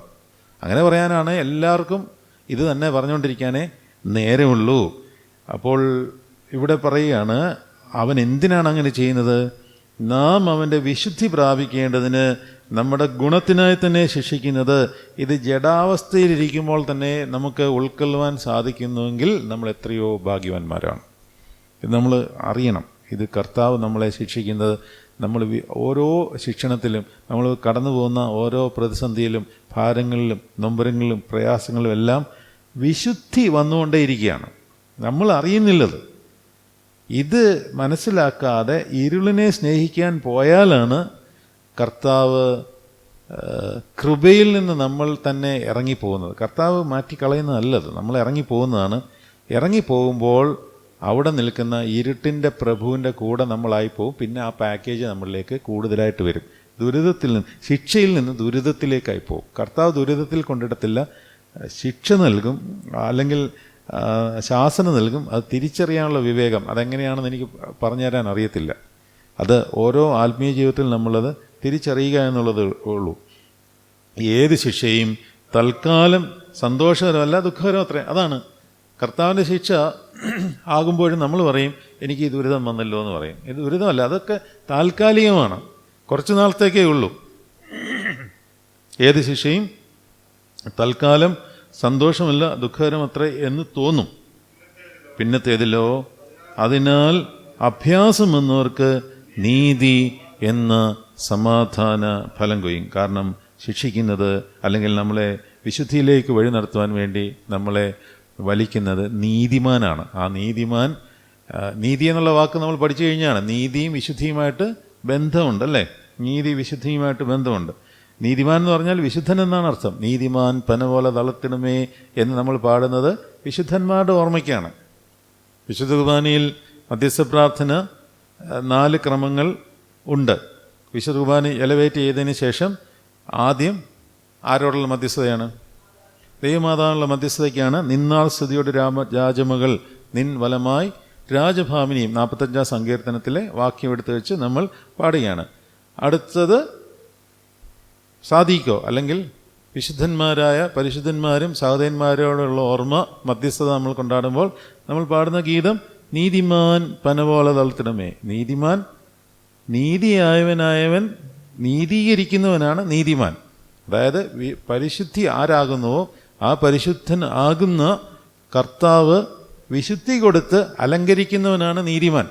അവൻ പന പോലെ തളർത്തിടും എന്ന് നമ്മൾ അവരുടെ മധ്യസ്ഥത പാടുന്നു. പിന്നീട് വാങ്ങിപ്പോയ ആചാര്യന്മാരെ ഓർത്തുകൊണ്ട് ചാർത്തും നീതിയെ നിന്നെ ആചാര്യന്മാരും പാടുന്നു. വീണ്ടും വിശ്വാസികളായ വാങ്ങിപ്പോയവരും വിശുദ്ധർ തന്നെയാണ്. വിശുദ്ധ ഗണത്തിലാണ് നമ്മൾ അവരെ കാണുന്നത്. അല്ലാതെ വാങ്ങിപ്പോയവരെല്ലാം, ഇത്രയും മധ്യസ്ഥതയെല്ലാം വിശുദ്ധന്മാരും നമ്മളിനി പാവപ്പെട്ട വാങ്ങിപ്പോയവരെല്ലാം അശുദ്ധന്മാരും അങ്ങനെയല്ല. അവരും ആ വിശുദ്ധ ഗണത്തിൽ തന്നെയാണ്. സ്വർഗത്തിലും ഭൂമിയിലുമുള്ള സകല കുടുംബങ്ങൾക്കും പേർ വരുവാൻ കാരണമായ പിതാവാൻ ദൈവത്തിൻ്റെ സന്നിധിയിൽ മുട്ടുകൂട്ടുന്നു എന്ന് പറഞ്ഞിരിക്കുന്ന പൗലോസ്ലീഹയുടെ വചനം അനുസരിച്ച് ആ കുടുംബത്തിലാണ് എല്ലാവരും ആ കുടുംബത്തിലാണ്. പക്ഷേ ദർ ഈസ് ആൻ ഓർഡർ. മാലാഖമാരുടെ ഗണത്തിലും ഓർഡർ ഉണ്ടെന്നാണ് പരിശുദ്ധ പിതാക്കന്മാരുടെ ടീച്ചിങ്. അപ്പോൾ ഓർഡർ, ക്രോബന്മാർ, സ്രോപ്പന്മാർ, മൗദയന്മാർ, മൊറാസ്യന്മാർ ഗണമാണ്. അതിലേറ്റവും മുമ്പിലായിട്ട് നിന്നവനാണ് സംഗീതജ്ഞനായ ലൂസിഫർ. അവനാണ് വീണുപോയത്. അപ്പോൾ അതിനൊരു ഓർഡറുണ്ട് എന്ന് പറയുന്ന പോലെ വിശ്വാസ സമൂഹഗണത്തിനും ആ ഓർഡറുണ്ട്. അതിൽ മുൻപന്തിയിൽ നിൽക്കുന്ന ആളാണ് ദൈവമാതാവ്. അതൊന്നും ആലോചിക്കാനൊന്നും സമയമെടുക്കരുത്. ദൈവമാതാവ് ഏറ്റവും മുൻപന്തിയിലും മുൻഗണനയിലും, എന്നാൽ അതിൽ നിന്നെല്ലാം വളരെ ശക്തിപ്രാഭവത്തോടു കൂടി നിൽക്കുന്ന ഒരു മധ്യസ്ഥയാണ് ദൈവമാതാവ്. നിങ്ങളത് കേട്ടോന്നറിയത്തില്ല. കാനായിലെ കല്യാണവുമായിട്ട് ബന്ധപ്പെട്ട് ഒരു ടീച്ചിങ് ഞാൻ ചെയ്തിരുന്നു. അതൊരു മുൻ പദ്ധതിയായിരുന്നുള്ള രീതിയിൽ. നിങ്ങൾ കേട്ടോ? ഇത് കർത്താവ് പ്ലാൻ ചെയ്തതാണെന്നത്. അത് ഞാൻ ഇപ്രാവശ്യം ഈ സെദ്രയിലെ കാര്യം കിടപ്പുണ്ട്. ആ വീഡിയോയിൽ ഞാനത് പറഞ്ഞിട്ടുണ്ട്. ഇതിനകത്തുള്ളതാണ്. ഇത് കർത്താവ് പ്ലാൻ ചെയ്ത് വിട്ടതാണ്. എന്ന് പറഞ്ഞാൽ വീഞ്ഞില്ലാതാക്കിയത് കർത്താവാണെന്ന്. ഞാൻ ഇത്രയും 50 കൊല്ലമായിട്ട് ഇത് നോക്കിയിട്ട്, 50 കൊല്ലമായിട്ടെന്ന് പറഞ്ഞാൽ ഞാൻ ഇതൊക്കെ പഠിക്കാനും വായിക്കാനും ശ്രദ്ധിക്കാനും തുടങ്ങിയ എത്രയോ കാലമായി. പക്ഷേ ഇന്നാണ് ആ പ്രാർത്ഥന ശ്രദ്ധയിൽപ്പെടുന്നത്. അപ്പോൾ കർത്താവ് തന്നെ ഒരു സിറ്റുവേഷൻ ഉണ്ടാക്കി താൻ എന്തിനാണ് വന്നതെന്ന് അറിയിക്കുകയാണ്. അതുകൊണ്ട് ദൈവിക നടത്തിപ്പിന് വേണ്ടി ചില സിറ്റുവേഷൻസ് കർത്താവ് നമ്മളിൽ ഉണ്ടാക്കും. അത് ചിലപ്പോൾ നമ്മൾ വിചാരിച്ചിരുന്ന സന്തോഷം കെടുത്തിക്കൊണ്ടാവും. അതിന് ദൈവത്തിനൊരു പദ്ധതിയുണ്ട്. അതുകൊണ്ടാണ് ആ പദ്ധതി കർത്താവ് നടപ്പിലാക്കിയിരിക്കും. കാരണം നമ്മളെ സൃഷ്ടിക്കുമ്പോൾ ദൈവം ഒരു കാര്യം ഉദ്ദേശിച്ചിട്ടുണ്ട്. ഓരോ ജീവനും കർത്താവിന് വിലപ്പെട്ടതാണ്. വിലപ്പെട്ടതെന്നൊന്നും പറയാൻ പറ്റില്ല, അതിനൊക്കെ അപ്പുറമാണ്. സോ മച്ച് വാല്യുബിൾ ഓരോ ജീവനും.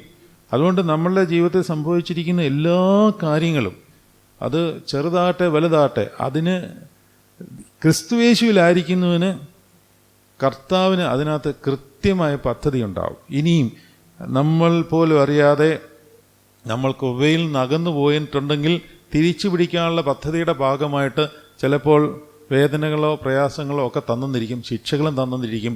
അതിലിട്ട് നമ്മളെ തിരിച്ചു പിടിച്ച് ട്രാക്കിലാക്കിയിട്ട് മുന്നിലത്തേക്കാൾ അധികം സന്തോഷം നമുക്ക് തരും. ധാന്യവും വീഞ്ഞും വർദ്ധിച്ചപ്പോൾ ഉണ്ടായതിനേക്കാൾ അധികം സന്തോഷം നീ എൻ്റെ ഹൃദയത്തിൽ തരും. അത് ചിലപ്പോൾ തിരിച്ചു പിടിച്ചിട്ട് ട്രാക്കിൽ കൊണ്ടുവന്നിട്ട് തരാൻ പറ്റത്തുള്ളൂ. അപ്പോൾ തിരിച്ചു പിടിക്കാനുള്ള ആ പ്രയത്നത്തിൽ, അല്ലെങ്കിൽ ആ ഒരു കാലയളവിൽ നമ്മൾ ചിലപ്പോൾ പൈശാചിക വാസനയാൽ അല്ലെങ്കിൽ പിശാചിൻ്റെ നിയന്ത്രണത്തിലായിപ്പോയി, ഇത് ദൈവം തന്ന ദുരിതമാണ്, എനിക്ക് മാത്രമാണിത്, ഞാൻ മാത്രമേ ഇത് അനുഭവിച്ചിട്ടുള്ളൂ, എൻ്റെ ഭർത്താവ് ഏറ്റവും നല്ലവനായൊരു മനുഷ്യനാണ്, ഇതുപോലൊരു വ്യക്തി ഈ ലോകത്തിൽ ഞാൻ കണ്ടിട്ടില്ല, പക്ഷേ ഞങ്ങളുടെ ഈ ജീവിതം ഇത്ര ദുരിതപൂർണമായിരിക്കുന്നു, ദൈവം ഞങ്ങളോട് മാത്രം എന്താണ് ഇങ്ങനെ ചെയ്യുന്നത് എന്നൊക്കെ പറയുന്ന പരിതപിക്കുന്ന അനേക ദമ്പതിമാരുണ്ട്. ഞങ്ങൾ ദൈവത്തോട് വളരെ സ്നേഹപൂർവ്വമായിട്ട് നിർന്നു, അല്ലെങ്കിൽ ഒരുവിധമൊക്കെ കൊള്ളാവുന്ന രീതിയിലുള്ള ആധ്യാത്മികത കൊണ്ട് നടന്നു എന്നങ്ങ് വിശ്വസിക്കുകയാണ്. ആത്മീയതയുടെ ഒരു പ്രശ്നമെന്ന് പറഞ്ഞാൽ, പ്രശ്നമല്ല, അതിൻ്റെ ഒരു സാധ്യതയോ അല്ലെങ്കിൽ അതിൻ്റെ ഒരു രീതിശാസ്ത്രമോ എന്നൊക്കെ പറയുന്നത്, നമ്മൾ ഓരോ സ്റ്റെപ്പ് മുമ്പോട്ട് പോകുന്തോറും നമ്മൾ ഒന്നും എത്തുന്നില്ലെന്നുള്ള തോന്നലേ വരത്തുള്ളൂ, അല്ലാതെ ഒന്നും വരത്തില്ല. അല്ലാതെ നമ്മൾ ഇത്രയും നാളും നമ്മൾ എന്തോരം ദൈവത്തെ സ്നേഹിച്ചു എന്ന് പറഞ്ഞാൽ, നമ്മൾ ദൈവത്തെ സ്നേഹിച്ച പോലെ ആരെയും സ്നേഹിച്ചിട്ടില്ല എന്നുള്ള രീതിയിലൊക്കെ നമ്മളങ്ങ് പറയുക വെറുതെയാണ്. നമ്മളൊന്നും എത്തിയിട്ടില്ല, എവിടെ എത്തിയിട്ടില്ല. ഈ സംഗീതം പഠിക്കുന്നവർ പറയും, അത് യേശുദാസാണ് ഏറ്റവും വലിയൊരു പ്രഖ്യാപനം അങ്ങനെ നടത്തിയിട്ടുള്ളത്. എന്താണ്, ഇത്രയും സംഗീതം അഭ്യസിച്ചിട്ടുള്ള അയാൾ പറയുന്നത്, ഞാൻ ഒരു സംഗീതം എന്ന മഹാസാഗരത്തിന് മുമ്പിൽ ആ തീരത്ത് നിൽക്കുന്ന, അതിൻ്റെ ഓളങ്ങൾ കണ്ട് പരിഭ്രമിച്ച് നിൽക്കുന്ന ഒരു ചെറിയ പൈതലാണെന്നാണ് അദ്ദേഹം പറയുന്നത്. എന്ന് പറയുന്ന പോലെയാണ് ആത്മീയത അതിനേക്കാളിൽ വലിയ മഹാസമുദ്രമാണ്. ആ സമുദ്രത്തിന് മുമ്പിൽ ഇങ്ങനെ പകച്ച് നമ്മൾ മുമ്പോട്ട് നീങ്ങും തോറും, കാരണം ഈ മഹാസമുദ്രം ദൈവമാണ്, ആ ദൈവത്തിൻ്റെ സാധ്യതയുടെ അടിയിലേക്കാണ് നമ്മൾ അല്പമെങ്കിലും കർത്താവിൻ്റെ കൃപാവരത്താൽ ഇറങ്ങാൻ ശ്രമിക്കുന്നത്. പക്ഷേ എങ്ങും ആയിട്ടില്ല. ഇതിപ്പോൾ നമ്മൾ തീരത്ത് നിന്നിട്ട് ഇങ്ങനെയൊക്കെ എത്തി നോക്കുന്നതേ ഉള്ളൂ. അപ്പോൾ ഈ എത്തി നോക്കുന്നതിൽ ഇത്രയും ആനന്ദമുണ്ടെങ്കിൽ അതിനകത്ത് മുങ്ങിക്കഴിയുമ്പോൾ എന്തായിരിക്കും എന്നുള്ളതാണ്. അതിലേക്ക് കർത്താവ് മുക്കുവാൻ നമ്മളെ ക്ഷണിക്കുന്നുണ്ട്, കർത്താവ് ആഗ്രഹിക്കുന്നുണ്ട്, അത് ചെയ്യുകയും ചെയ്യും. എസ്കേലിനോട് അതാണ് പറഞ്ഞത്, പതുക്കെ നീ മുമ്പോട്ട് നടന്നു വാ. 47 അധ്യായത്തിൽ എന്താ പറയുന്നത്, പതുക്കെ മുമ്പോട്ട് അടുത്തടുത്ത് വാ. അപ്പോൾ മുട്ടോളമായി, അരയോളമായി, കഴുത്തോളമായി, പിന്നെ കടക്കുവാൻ വഹിയാത്ത നദിയായി തീർന്നു. അവിടെ പൂർണ്ണ ആനന്ദം ഉണ്ടാകത്തുള്ളൂ. കാരണം പിശാചിന് ഒരു അവകാശവും പിന്നെ കാണരുത്. നമ്മളുടെ പ്രശ്നം എന്ന് പറഞ്ഞാൽ, നമ്മൾ ഈ ലോകത്തിൽ ജീവിക്കുമ്പോൾ നമ്മളിലെ ഈ പൈശാചികന് അവകാശമുള്ളത്, ആ സാധ്യത എപ്പോഴും ഉണ്ട്, സാധ്യത അങ്ങനെ കിടക്കുകയാണ്. പക്ഷേ ക്രിസ്തുവേശുവിൽ ആയിരിക്കുന്നതിന് ശിക്ഷാവിധി ഇല്ല എന്ന് പറയുന്നതിൻ്റെ കാര്യം, ക്രിസ്തുവേശുവിലായിരിക്കുന്നവനെ കവർ ചെയ്തിരിക്കുന്നത് ക്രിസ്തുവേശുവാണ്. അതുകൊണ്ടാണ് പരിശുദ്ധാത്മാവാണ്. എന്നാലും നമ്മൾ ഈ ലോകത്തിൽ ജീവിക്കുന്നതുകൊണ്ട് അറിഞ്ഞോ അറിയാതെയൊക്കെ ലോകത്തിൻ്റെ നിമഗ്നതകളിൽ ചെന്ന് വീഴുവാനുള്ള സാധ്യത ഏറെയായാൽ, ആ വീഴുന്ന സമയത്ത് ഒരു അവകാശം പിശാചിനായി. അപ്പോൾ നമ്മൾ പാതാളത്തിലായി. അപ്പോൾ നമ്മൾ അനുദപിക്കണം, മാനസാന്തരപ്പെടണം, തിരിച്ചു വരണം. അതിനുവേണ്ടിയാണ് നോയമ്പൊക്കെ വെച്ചിരിക്കുന്നത്. അല്ല എന്തിനാണ്?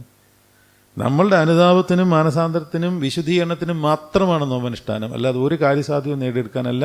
ഈ ലോകത്തിലെ ഒരു കാര്യസാധ്യത്തിന് വേണ്ടിയാണ് നിങ്ങൾ നോമ്പ് അനുഷ്ഠിക്കുന്നതെന്ന് ഉണ്ടെങ്കിൽ ആ നോമ്പ് ഭക്ഷണ നോമ്പാണ്. ഭക്ഷണ നോമ്പ് അതിനെ ദേഷിപ്പു ദൈവം എന്നാണ്. ഭക്ഷ്യത്തിൽ മാത്രം നോമ്പേൽപ്പോൻ, നേരായ നോമ്പേൽപ്പോനല്ല. എന്താണ്? ഭക്ഷ്യത്തിൽ മാത്രം നോമ്പേൽപ്പോൻ, നേരായ നോമ്പേൽപ്പോനല്ല, നിഷ്ഫലമായിടും ഈ ഭക്ഷണ നോമ്പതിനെ ദേഷിപ്പു ദൈവം. അപ്പം ഗാത്രത്തോടൊപ്പം, അതായത് ശരീരത്തോടൊപ്പം ആത്മാവും നോമ്പ് നോറ്റ് ഭോജ്യത്തെ മെയ് എന്നോണം ദുശ്ചിന്തകളെ ആത്മാവ് വെടിഞ്ഞ് ദുർവിചാരങ്ങളെ വെടിഞ്ഞ് ഭക്ഷണത്തോടൊപ്പം നമ്മൾ നോമ്പ് അനുഷ്ഠിക്കുമ്പോൾ അത് ശ്രേഷ്ഠമായ നോമ്പാവും. കേട്ടിട്ടില്ലേ പാട്ട്? ഗാത്രത്തോടൊപ്പം ചേലോടാത്മാവും നോമ്പതു നോൽക്കേണം ഭോജ്യത്തെ മെയ്യെന്നോണം ദുശ്ചിന്തകളെ വെടിയണമാത്മം ദുഷ്ടവിചാരങ്ങളെ ആത്മം വർജിക്കുന്നില്ലെന്നാകിൽ വ്യർത്ഥമഹോ ഭക്ഷണ നോമ്പേറ്റം. ചിലരുണ്ട് ഭക്ഷ്യത്തിലങ്ങ് വലിയ നോമ്പാണ്, രാവിലെ മുതൽ രാത്രി വരെ ഭയങ്കര ഉപവാസം. പക്ഷേ ദുശ്ചിന്തയും ദുർവികാരങ്ങളും ഒന്നും വെടിയുന്നില്ല, ശരീരത്തോട് മല്ലിടുന്നില്ല. അതായത് ഉള്ളിലിരിക്കുന്ന ചിലപ്പോൾ ജഡീകാസക്തികൾ കുറഞ്ഞേക്കാം. ഉപവസിക്കുമ്പോൾ തീർച്ചയായിട്ടും ജഡീകാസക്തികൾ കുറയും. നമുക്ക് കാർണൽ ഫീലിങ്സിൽ നിന്ന് രക്ഷപ്പെടാൻ പറ്റും.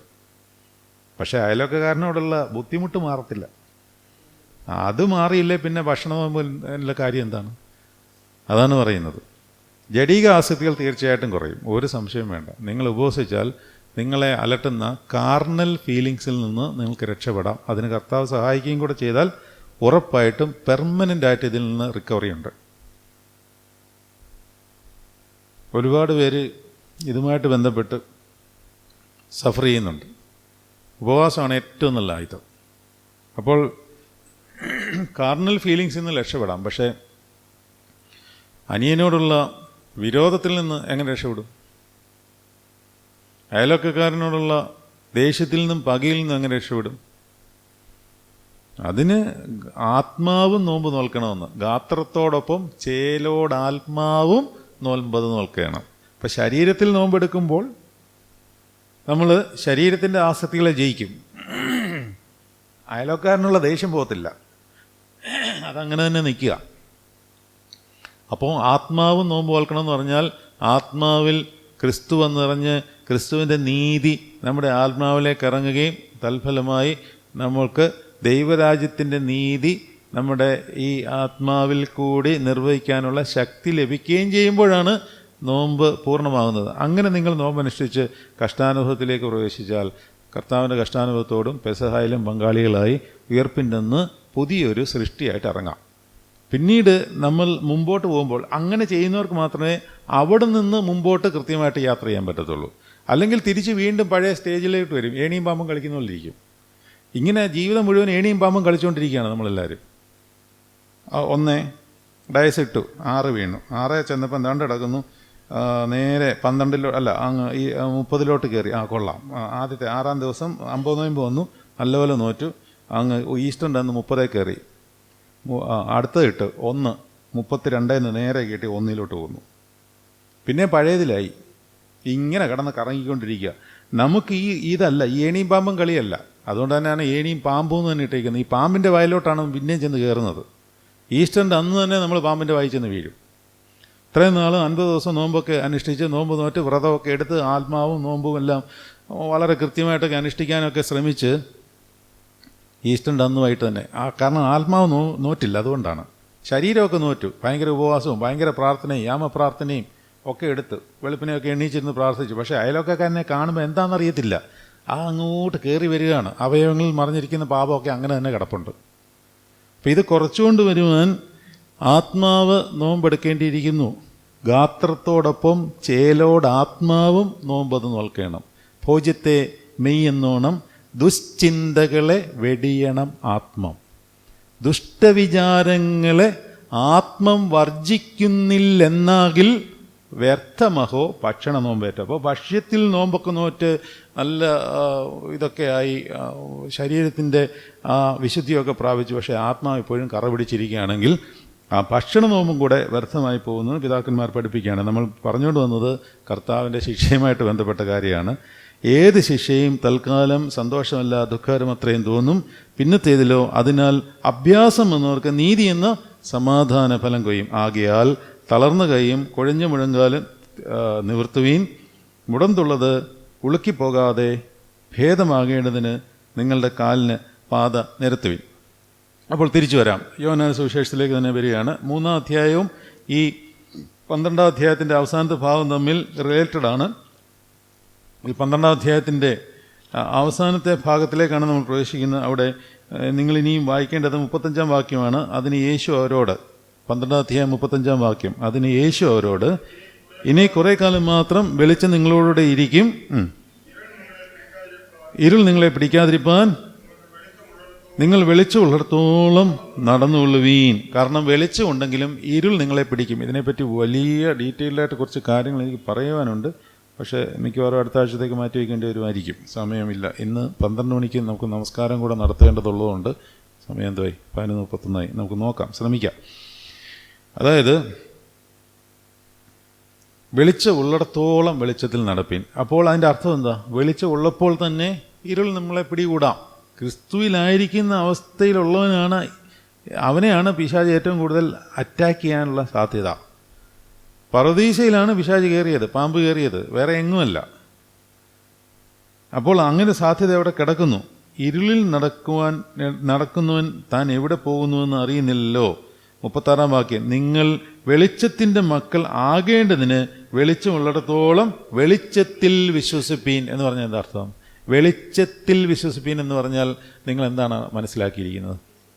കർത്താവിൽ വിശ്വസിച്ച്, ഞാൻ ലോകത്തിൻ്റെ വെളിച്ചമാണ്. ഇനി 3-ാം അധ്യായത്തിലേക്ക് തിരിച്ചു വന്നേ, 19-ാം വാക്യം ഒന്നുകൂടെ വായിക്കാം. ന്യായവിധി എന്നതോ വെളിച്ചം ലോകത്തിൽ വന്നിട്ടും മനുഷ്യരുടെ പ്രവൃത്തി ദോഷമുള്ളതാകിയാൽ അവർ വെളിച്ചത്തേക്കാൾ ഇരുളിനെ സ്നേഹിച്ചു തന്നെ. അപ്പോൾ വെളിച്ച ലോകത്തിലുള്ളപ്പോഴും ഇരുളിനെ സ്നേഹിക്കാനുള്ളൊരു സാധ്യത നമ്മളിലുണ്ട്. അത് ഈ ശരീരം വിട്ട് കർത്താവിൻ്റെ 2ാമത്തെ വരവ് വരെ ഈ സാധ്യത കിടപ്പുണ്ട്. അതുകൊണ്ടാണ് ഈ സ്വർഗത്തിലും ഭൂമിയിലുള്ള സകല കുടുംബങ്ങൾ തമ്മിൽ എപ്പോഴും ബന്ധപ്പെട്ടുകൊണ്ടും പ്രാർത്ഥിച്ചു കൊണ്ടേയിരിക്കണമെന്ന് പറയുന്നത്. അല്ലാതെ മരിച്ചു കഴിഞ്ഞ് എവിടെയെങ്കിലും കൊണ്ട് കുഴിച്ചിട്ട് കഴിഞ്ഞു. അങ്ങനെയുള്ളവർ ഈ ആയുസ്സിൽ മാത്രം ക്രിസ്തുവിൽ പ്രത്യാശ വെച്ചിരിക്കുന്നവരാണ്. അങ്ങനെയുള്ളവരെ പറ്റി പൗലോസ് എന്താണ് പറഞ്ഞിരിക്കുന്നത്? ഈ ആയുസ്സിൽ മാത്രം ക്രിസ്തുയേശുവിൽ പ്രത്യാശ വെച്ചിരിക്കുന്നവർ സകല മനുഷ്യരിലും അരിഷ്ടരത്രേ എന്നാണ്. അരിഷ്ടരത്രേ, പോഷന്മാരത്രേ. അതായത് നമ്മളുടെ സഹോദരൻ മരിച്ചു കഴിഞ്ഞു, തീർന്നു, അത് മറന്നു എന്ന് പറഞ്ഞാൽ നമ്മൾ ഈ ലോകത്തിലുള്ള ജീവിതവുമായിട്ട് ബന്ധപ്പെട്ട് മാത്രമേ കർത്താവുമായിട്ട് കണക്ഷനുള്ളൂ. അത് ഭീകരമായ അപകടമാണത്. അവർക്ക് നമ്മുടെ പ്രാർത്ഥന ആവശ്യമുണ്ട്, അവരുടെ പ്രാർത്ഥന നമുക്കും ആവശ്യമുണ്ട്. കാരണം കർത്താവിൻ്റെ 2ാമത്തെ വരെ ഈ ഇരുളിൻ്റെയും വെളിച്ചത്തിൻ്റെയും അധികാരവും വ്യാപാരവും ഉണ്ടാവും. അതുവരെ അവന് യുദ്ധമുണ്ട്. വെളിപാട് പുസ്തകത്തിൽ ഇരുളും വെളിച്ചവും തമ്മിലുള്ള യുദ്ധമാണ്. അത് കർത്താവിൻ്റെ 2ാമത്തെ വരവിലേ ഈ അവസാന വിധിയുള്ളൂ. അതാണ് അവസാന ന്യായവിധി. അവിടെ ക്രിസ്തുയേശുവിൽ ഉള്ളവർക്ക് പിന്നീട് ഒരു ശിക്ഷാവിധിയില്ല. അതുവരെയും ക്രിസ്തുയേശുവിലായിരിക്കുന്നവർ ഇരുളിലെങ്ങാനും പിടിപെട്ടു പോയാൽ അവരെ വീണ്ടെടുക്കുവാനായി കർത്താവ് ബാലശിക്ഷ നൽകി വീണ്ടെടുത്തുകൊണ്ടേയിരിക്കും. ആ ബാലശിക്ഷ അപ്പൻ നൽകുന്ന ഒരു ശാസനയാണെന്നുള്ള സന്തോഷത്തോടെ, ആ ശിക്ഷ ഒരു സന്തോഷത്തോടെ ഏറ്റുവാങ്ങി ഹല്ലേലൂയ പാടാൻ, സാധു കൊച്ചുപദേശി പാടിയ പോലെ ദുഃഖത്തിൻ്റെ പാനപാത്രം കർത്താവിൻ്റെ കയ്യിൽ തന്നാൽ സന്തോഷത്തോടെ വാങ്ങി ഹല്ലേലൂയ. അത് കർത്താവ് തന്ന ഒരു ശാസനയാണെന്ന് അദ്ദേഹത്തിന് മനസ്സിലായതുകൊണ്ടാണ്. അല്ലാതെ അതൊരു ശിക്ഷാവിധിയോ ന്യായവിധിയോ അല്ല. ഇതെൻ്റെ അപ്പൻ എനിക്ക് തന്ന ശാസനയാണ്, ഈ വേദന ഞാൻ താങ്ങേണ്ടതാണ് എന്ന് അദ്ദേഹത്തിന് ബോധ്യം വന്നത് എന്തുകൊണ്ടാണ്? ക്രിസ്തുയേശുവിൽ നടന്നതുകൊണ്ടാണ്. അങ്ങനെയുള്ളവനെ, അങ്ങനെ ആത്മീയനെ അത് കൃത്യമായിട്ട് തിരിച്ചറിയുവാൻ സാധിക്കുകയുള്ളൂ. തിന്മ പ്രവർത്തിക്കുന്നവനെല്ലാം വെളിച്ചത്തെ പകയ്ക്കുന്നു. കണ്ടോ, തൻ്റെ പ്രവൃത്തിക്ക് ആക്ഷേപം വരാതിരിപ്പാൻ വെളിച്ചത്തിലേക്ക് വരുന്നതുമില്ല. അപ്പോൾ ഇരുട്ടിൽ നടക്കുന്നതിന് വെളിച്ചം കാണുന്നത് ബുദ്ധിമുട്ടാണ്. അതുകൊണ്ടാണ് നിങ്ങൾ ഇരുണ്ടറകളിൽ താമസിക്കുന്നവർക്ക് വെളിച്ചം വലിയ പ്രയാസമാണ്. നിങ്ങൾ ഭ്രാന്താലയങ്ങൾ സന്ദർശിച്ചിട്ടുണ്ടോ? ഞാനൊരു പ്രാവശ്യം സന്ദർശിച്ചിട്ടുണ്ട്. ചിലരെ ഇരുട്ടറകൾ അടച്ചിരിക്കും, അവർക്ക് ഇരുട്ടേ പറ്റത്തുള്ളൂ, അവർക്ക് വെളിച്ചം കാണുവാനേ ഇഷ്ടമല്ല. ഒരു ചെറിയ ഹോളിട്ടാൽ പോലും അവർ വയലൻ്റ് ആവും. കാരണം വെളിച്ചം കയറി കഴിഞ്ഞാൽ അവർക്ക് പ്രശ്നമാണ്. അപ്പോൾ അതുപോലെയുള്ള ആത്മീക ഭീകരാവസ്ഥ അല്ലെങ്കിൽ ആത്മാവിൻ്റെ ഒരു ഭീകരാവസ്ഥ ഉണ്ട്. ഇതിനെയാണ് ന്യായവിധി എന്ന് പറയുന്നത്. ന്യായവിധി എന്ന് പറഞ്ഞാൽ ഇരുട്ടിൻ്റെ വിധി അതാണ്. ആ ഒരു അവസ്ഥ താങ്ങാൻ പറ്റത്തില്ല. ഇത് നമുക്ക് വിചാരിക്കുന്ന പോലല്ലത്. അപ്പോൾ നമ്മൾ അതിലേക്ക് ചെന്ന് പെടാതെ മക്കളെ എൻ്റെ അടുത്തേക്കോ, ഞാൻ ലോകത്തിൻ്റെ പ്രകാശമാവുന്നു വെളിച്ചമാവുന്നു കർത്താവ് പറഞ്ഞിരിക്കുന്ന കേട്ട് കർത്താവിൻ്റെ പിന്നാലെ പോകുന്നവന് ഈ ഇരുളിൻ്റെ എല്ലാവിധ ദുഷ്പ്രേരണയിൽ നിന്നും കർത്താവ് രക്ഷിക്കും. സത്യം പ്രവർത്തിക്കുന്നവനോ തൻ്റെ പ്രവൃത്തി ദൈവത്തിന് ചെയ്തിരിക്കാൽ അത് വെളിപ്പെടുത്തേണ്ടതിന് വെളിച്ചത്തിലേക്ക് വരുന്നു. സത്യം ആരാണ്? സത്യം എന്ന് പറഞ്ഞാൽ എന്താണ്? അതും കർത്താവാണ്. ആ സത്യം പ്രവർത്തിക്കുന്നവനോ എന്ന് പറഞ്ഞാൽ എൻ്റെ അർത്ഥം യേശുവിലായിരിക്കുന്നവനോ തൻ്റെ പ്രവൃത്തി ദൈവത്തിൽ ചെയ്തിരിക്കയാൽ, അവനാണ് ചെയ്തതെങ്കിലും കർത്താവിലായിരിക്കുന്നവൻ്റെ എല്ലാ പ്രവൃത്തികളും അവനിൽ കൂടി കർത്താവാണ് ചെയ്യുന്നത്. ഇച്ഛിക്കുന്നതും പ്രവർത്തിക്കുന്നതും ദൈവം തിരുവുള്ളുണ്ടായിട്ട് അവനിൽ കൂടി ഇച്ഛിക്കുകയും പ്രവർത്തിക്കുകയുമാണ് ചെയ്യുന്നത് എന്ന് പറഞ്ഞിരിക്കുന്ന പോലെ സത്യം പ്രവർത്തിക്കുന്നവനോ തൻ്റെ പ്രവൃത്തി ദൈവത്തിൽ ചെയ്തിരിക്കയാൽ അത് വെളിപ്പെടേണ്ടതിന് വെളിച്ചത്തിങ്കിലേക്ക് വരുന്നതാണ്. വെളിച്ചത്തിങ്കിലേക്ക് വരുന്നു. അതുതന്നെയാണ് 2 തെസലോനിക്കർ 1-ാം അധ്യായം 12-ാം വാക്യം എന്ന് വായിച്ച്. 2 തെസലോനിക്കർ 1-ാം അധ്യായം 12-ാം വാക്യം. 2 തെസലോനിക്കർ 1-ാം അധ്യായം 12-ാം വാക്യം. നമ്മുടെ ദൈവം നിങ്ങളെ തൻ്റെ വിളിക്ക് യോഗ്യരായി എണ്ണി സൽഗുണത്തിലുള്ള സകല താല്പര്യവും വിശ്വാസത്തിൻ്റെ പ്രവൃത്തിയും ശക്തിയോടെ പൂർണ്ണമാക്കി തരണമെന്ന് നിങ്ങൾക്ക് വേണ്ടി എപ്പോഴും പ്രാർത്ഥിക്കുന്നു. എന്താണ് അതിൻ്റെ അർത്ഥം? 13-ാം അധ്യായം 3-ാം അധ്യായത്തിൽ നിന്നാണ് നമ്മളിപ്പോൾ വായിച്ചത്. അല്ല നോക്കിയേ, ഒരു മിനിറ്റ്. അല്ല, യോഹന്നാൻ്റെ സുവിശേഷം 3-ാം അധ്യായം. അപ്പോൾ തൻ്റെ പ്രവൃത്തി അതാണ് വിശ്വാസത്തിൻ്റെ പ്രവൃത്തി. അത് പറയാനാണ് ഞാൻ അതിലേക്ക് കൊണ്ടുവന്നത്. നമ്മൾ റോമർക്കെതിരെ ലേഖനം പഠിച്ചപ്പോൾ വിശ്വാസത്തിൻ്റെ പ്രവൃത്തി പഠിച്ചുവല്ലോ അല്ലേ? വിശ്വാസത്തിൻ്റെ പ്രവൃത്തി, വിശ്വാസം മാത്രം പോലെ അതിനൂടെ പ്രവൃത്തി കൂടെ വേണമെന്ന് പറഞ്ഞു. അതായത് ക്രിസ്തുവിൽ സത്യം പ്രവർത്തിക്കുന്നവൻ തൻ്റെ പ്രവൃത്തി ദൈവത്തിൽ ചെയ്തിരിക്കാൽ അത് വെളിപ്പെടേണ്ടതിന് വെളിച്ചത്തിങ്കിലേക്ക് വരുന്നു. നമുക്ക് 4-ാം അധ്യായം എടുത്ത് യോഹന്നാൻ്റെ സുവിശേഷം തന്നെ 4-ാം അധ്യായം 34-ാം വാക്യം ഒന്ന് വായിച്ചേ.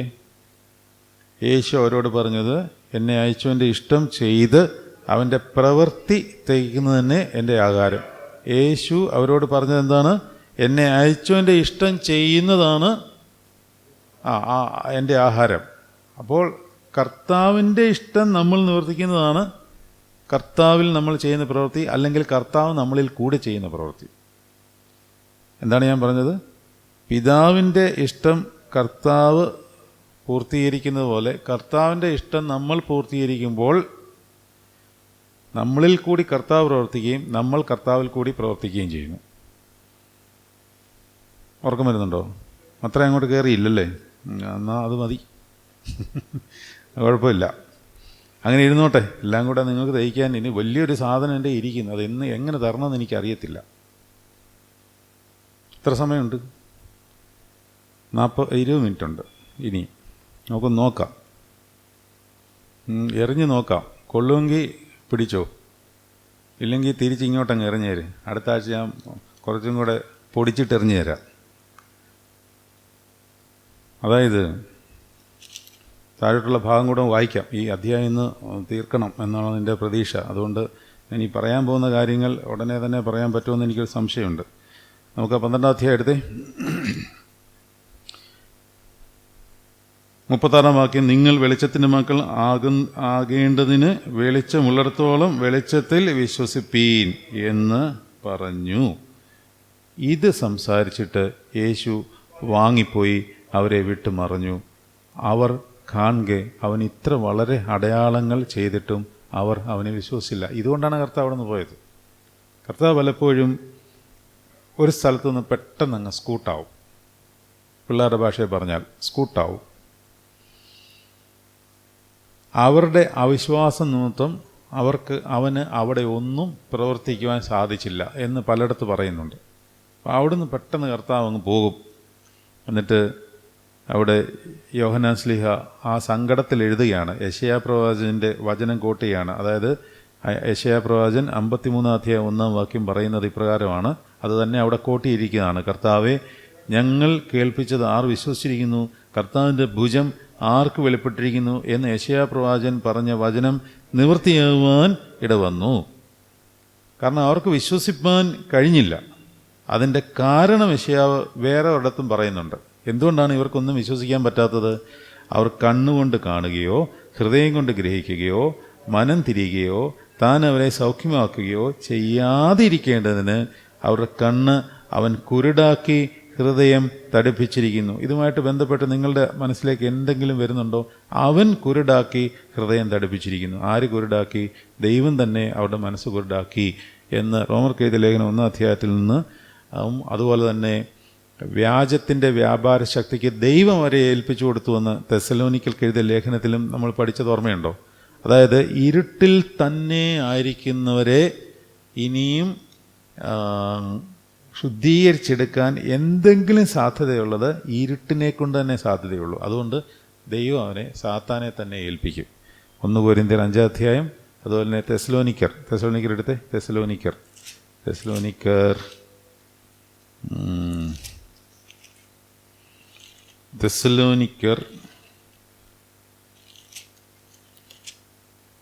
1 തെസ്സലോനിക്കർ ആണോ? നോക്കട്ടെ. 2 തെസ്സലോനിക്കർ 2 അധ്യായം 11 വാക്യം വായിച്ച്. 2 തെസ്സലോനിക്കർ 2 അധ്യായം 11 വാക്യം. സത്യത്തെ വിശ്വസിക്കാതെ അനീതിയിൽ രസിക്കുന്ന ഏവർക്കും. ഇനി ഞാൻ ഇരുളിലേ നടക്കുന്നുള്ളൂ. പക്ഷെ അവനെ അറിയുന്നില്ല കേട്ടോ, ഇരുളിലാണെന്നുള്ള വിവരം. വലിയ പ്രകാശത്തിലാണെന്ന വിചാരം, പക്ഷേ ഇരുളിലാണ്. അത് ആത്മീയനറിയാൻ പറ്റും, വേറൊരാൾക്കറിയാൻ പറ്റും. അതുകൊണ്ടാണ് ഒരു ആൾക്ക് എപ്പോഴും, അല്ലെങ്കിൽ ആത്മീയനാണെങ്കിൽ പോലും, ഒരു ഗുരു ഉണ്ടാകണമെന്ന് പറയുന്നത്. മുമ്പേ പറഞ്ഞതുപോലെ ഈ ഗുരുവിന് ശിഷ്യൻ ഇരുളിലേക്ക് എവിടെയെങ്കിലും ചെറുതായിട്ടെങ്കിലും ചായുന്നുണ്ടെങ്കിൽ പെട്ടെന്ന് മനസ്സിലാവും, തിരുത്തി കൊടുക്കുവാൻ പറ്റും. വായിച്ചേ. സത്യത്തെ വിശ്വസിക്കാതെ അനീതിയിൽ രസിക്കുന്ന ഏവർക്കും ന്യായവിധി വരേണ്ടതിന്. കണ്ടോ, ന്യായവിധിയാണ്. ന്യായവിധി അവൻ്റെ വിധിയാണ് വരേണ്ടതിന്. ഈ ന്യായവിധി അല്ല ക്രിസ്തുയേശുവിലുള്ളവർക്ക്. അതാണ് നമ്മൾ മനസ്സിലാക്കേണ്ടത്. ക്രിസ്തുയേശുവിലുള്ളവർക്ക് ഇതല്ല, ഇങ്ങനെയല്ല വിധി. അത് ഒരു നമ്മൾ പറഞ്ഞില്ലേ, നമ്മൾ കാത്തിരിക്കണം ആ വിധിക്ക് വേണ്ടി സന്തോഷത്തോടെ. എൻ്റെ കർത്താവെ, എന്നെ ന്യായം വിധിക്കണമേ. ആ ന്യായവിധി എന്ന് പറഞ്ഞാൽ ഒരു സ്നേഹത്തിൻ്റെ വിധിത്തീർപ്പാണത്. അത് ക്രിസ്തുയേശുവിനെ ഉള്ളിൽ സ്നേഹിക്കുന്ന ഒരുത്തനെയും കർത്താവ് വെറുതെ വിടുമോ എന്ന് ചോദിച്ചാൽ അവനെ ഉപേക്ഷിക്കുമോ? ഒരു തരി സ്നേഹം കർത്താവിന് അങ്ങോട്ട് കൊടുത്താൽ മതി, ഒരിക്കലും ഉപേക്ഷിക്കാൻ പറ്റത്തില്ല. സത്യത്തെ വിശ്വസിക്കാതെ അനീതിയിൽ രസിക്കുന്ന ഏവർക്കും ന്യായവിധി വരേണ്ടതിന് ദൈവം അവർക്ക് ഭോഷ്ക് വിശ്വസിക്കുമാറ് വ്യാജത്തിൻ്റെ വ്യാപാര ശക്തി അയക്കുന്നു. ദൈവം അങ്ങോട്ട് അയക്കുക. ഒത്തിരി വചനങ്ങൾ അതുമായിട്ട് ബന്ധപ്പെട്ടുണ്ട് കേട്ടോ. യെശയ്യാവ് 43:27 അതുമായിട്ട് ബന്ധപ്പെട്ട വചനമുണ്ട്. 1 കൊരിന്ത്യർ നമ്മൾ പഠിച്ചിട്ടുള്ള 5:5 വാക്യത്തിലുണ്ട്. അതുപോലെ തന്നെ റോമൻസ് 1:24 2 ദിനവൃത്താന്തം 18:61 1 തീമോത്തിയോസ് 1:20 ഞാനിവിടെ സൈഡിൽ അങ്ങനെയുള്ള വാക്യങ്ങൾ, ഇണവാക്യങ്ങൾ കിട്ടുന്നത് എഴുതിയിട്ടിരിക്കുന്നത് ഞാനങ്ങ് പറഞ്ഞു എന്നുള്ളതേ ഉള്ളൂ. നിങ്ങൾ ആ വാക്യങ്ങൾ നോക്കിയാൽ മതി. അപ്പോൾ ഇവിടെ യോനാസ് ശ്ലീഹ എന്തുകൊണ്ടാണ് അവർക്ക് ഈ ദുരിതം, അല്ലെങ്കിൽ അവർക്ക് അവനെ വിശ്വസിക്കാൻ പറ്റാത്തത്? കണ്ണുകൊണ്ട് കാണുകയോ ഹൃദയം കൊണ്ട് ഗ്രഹിക്കുകയോ മനം തിരിയുകയോ താൻ അവരെ സൗഖ്യമാക്കുകയോ ചെയ്യാതിരിക്കേണ്ടതിന് അവരുടെ കണ്ണ് അവൻ കുരുടാക്കി ഹൃദയം തടിപ്പിച്ചിരിക്കുന്നു. കാരണം മുമ്പിൽ കർത്താവ് നിന്നിട്ടും മനസ്സിലാവുന്നില്ല. അങ്ങനെയുള്ളവനെ പിന്നെ എന്ത് ചെയ്യാൻ പറ്റും? പച്ചയ്ക്ക് നിൽക്കുകയാണ് വടി പോലെ, എന്നിട്ട് ചോദിക്കുകയാണ് ക്രിസ്തു ആരാണ്, മുമ്പ് നിൽക്കുകയാണ്. അപ്പോൾ അവരെ പിന്നെന്താ ചെയ്യേണ്ടത്? അവരുടെ കണ്ണ് ഇരുടാക്കി പിശാചിൻ്റെ കയ്യിൽ ഏൽപ്പിച്ചിട്ട് പിശാചിനെ കൊണ്ട് പാഠം പഠിപ്പിച്ചിട്ട് തിരിച്ചു പിടിക്കുക എന്നുള്ളതേ ഉള്ളൂ. കളയാനല്ല, ആരെയും കളയില്ല. കർത്താവ് ആരെയും കളയില്ല. തൻ്റെ മക്കളാ ഒരുത്തനും നശിച്ചു പോകാതെ, അങ്ങനെയല്ലേ പറഞ്ഞിരിക്കുന്നത്, തൻ്റെ ഏകജാതനായ പുത്രനിൽ വിശ്വസിക്കുന്ന ഒരുത്തനും നശിച്ചു പോകാതെ നിത്യജീവൻ പ്രാപിക്കേണ്ടതിന് ദൈവം അവനെ നൽകുവാൻ തക്കവണ്ണം അത്രയ്ക്കും ലോകത്തെ സ്നേഹിച്ചു. ലോകത്തെ മുഴുവൻ സ്നേഹിച്ചു. ദുഷ്ടനെയും നീതിമാനെയും എല്ലാവരെയും കർത്താവ് സ്നേഹിച്ചു. ആ ദൈവസ്നേഹത്തിൻ്റെ വ്യാപ്തിയൊന്നും നമുക്ക് മനസ്സിലാകത്തൊന്നുമില്ല. നമ്മൾ വിചാരിക്കുന്ന പോലെ ഒന്നും അല്ലത്. ഞാൻ പറഞ്ഞില്ലേ, നിങ്ങളിങ്ങനെ കാണണം. പിശാചിനെ പോലും വീണ്ടെടുക്കുവാൻ താല്പര്യമുള്ള ആളാണ് കർത്താവ്. അങ്ങനെ ചിന്തിക്കണം. അതാണ് ദൈവസ്നേഹത്തിൻ്റെ വ്യാപ്തി. അതിങ്ങനെ വിരിഞ്ഞ് ആ കുരിശിലിങ്ങനെ കിടക്കുകയാണ്. ജീവനും ശരീരവും രക്തവും ഒക്കെ കൊണ്ട് ശവമായിട്ട് ചത്ത് ഇങ്ങനെ തൂങ്ങിക്കിടക്കുന്നത്, അത് കർത്താവിന് മാത്രമേ അങ്ങനെ കഴിയത്തുള്ളൂ, വേറെ ആർക്കും കഴിയത്തില്ല. എന്നിട്ട് എല്ലാവരെയും സ്നേഹിക്കുവാൻ. സാധകന്മാരൊക്കെ ജീവൻ കൊടുത്തവരാണ്, അതൊക്കെ സമ്മതിച്ചു, സംശയമില്ല. പക്ഷേ ഈ സ്നേഹത്തിൻ്റെ ഈ എന്താ പറയുക, റിപ്പല്ലിങ്, അതായത് സ്പ്രെഡിങ്, മനുഷ്യന് ദൈവം ചെയ്യുന്ന പോലെ, കർത്താവ് ചെയ്ത പോലെ ആർക്കും ഇന്നേ വരെ സാധ്യമായിട്ടില്ല. ആർക്കും സാധ്യമായിട്ടില്ല. പത്രോസ് പോലും രക്തസ്രാവക്കാരായ സ്ത്രീ വന്നപ്പോൾ മാറി നിൽക്കാനാണ് പറഞ്ഞത്. ദൈവസ്നേഹമൊക്കെ ഉള്ള ആളാണ്. കർത്താവ് ഇങ്ങ് വിളിച്ചു, തൊട്ടു, കുഷ്ഠരോഗിയെ തൊടാൻ പാടില്ല. ഒരു യഹൂദൻ തൊടാൻ പാടില്ല. തൊട്ട് കഴിഞ്ഞാൽ പ്രശ്നമാണ്, കർത്താവിനും പ്രശ്നമാണ്. അതാണ് ആ വ്യത്യാസം. അതുകൊണ്ട് വ്യാജത്തിൻ്റെ വ്യാപാര ശക്തിക്ക് ദൈവം ഏൽപ്പിച്ചു കൊടുക്കുന്നത് തന്നെ ചിലപ്പോൾ തിരിച്ചു പിടിക്കുകയാണ്. അതുകൊണ്ട് ചില സാഹചര്യങ്ങളിൽ ഇരുളിൽ തന്നെ ദുരിതത്തിൽ കഴിയുന്നത് പിശാച് അവനെ മെരുക്കിയെടുത്ത് ആ മെരുക്കലിൽ നിന്ന് ഒരു വീണ്ടെടുപ്പ് ദൈവം പ്ലാൻ ചെയ്തിട്ടുണ്ടോ ഇല്ലയോ എന്നൊന്നും നമുക്കറിയത്തില്ല. അതുകൊണ്ടാണ് ആരെയും വിധിക്കരുതെന്ന് കർത്താവ് പറയുന്നത്. ആരെയും വിധിക്കരുത്. പിശാചിൽ കൂടെ തന്നെ അവൻ്റെ മെഷീനിലിട്ട് ഒന്ന് മെരുക്കിയെടുത്തിട്ട് അവന് ചിലപ്പോൾ ബോധോദയം ഉണ്ടാവും.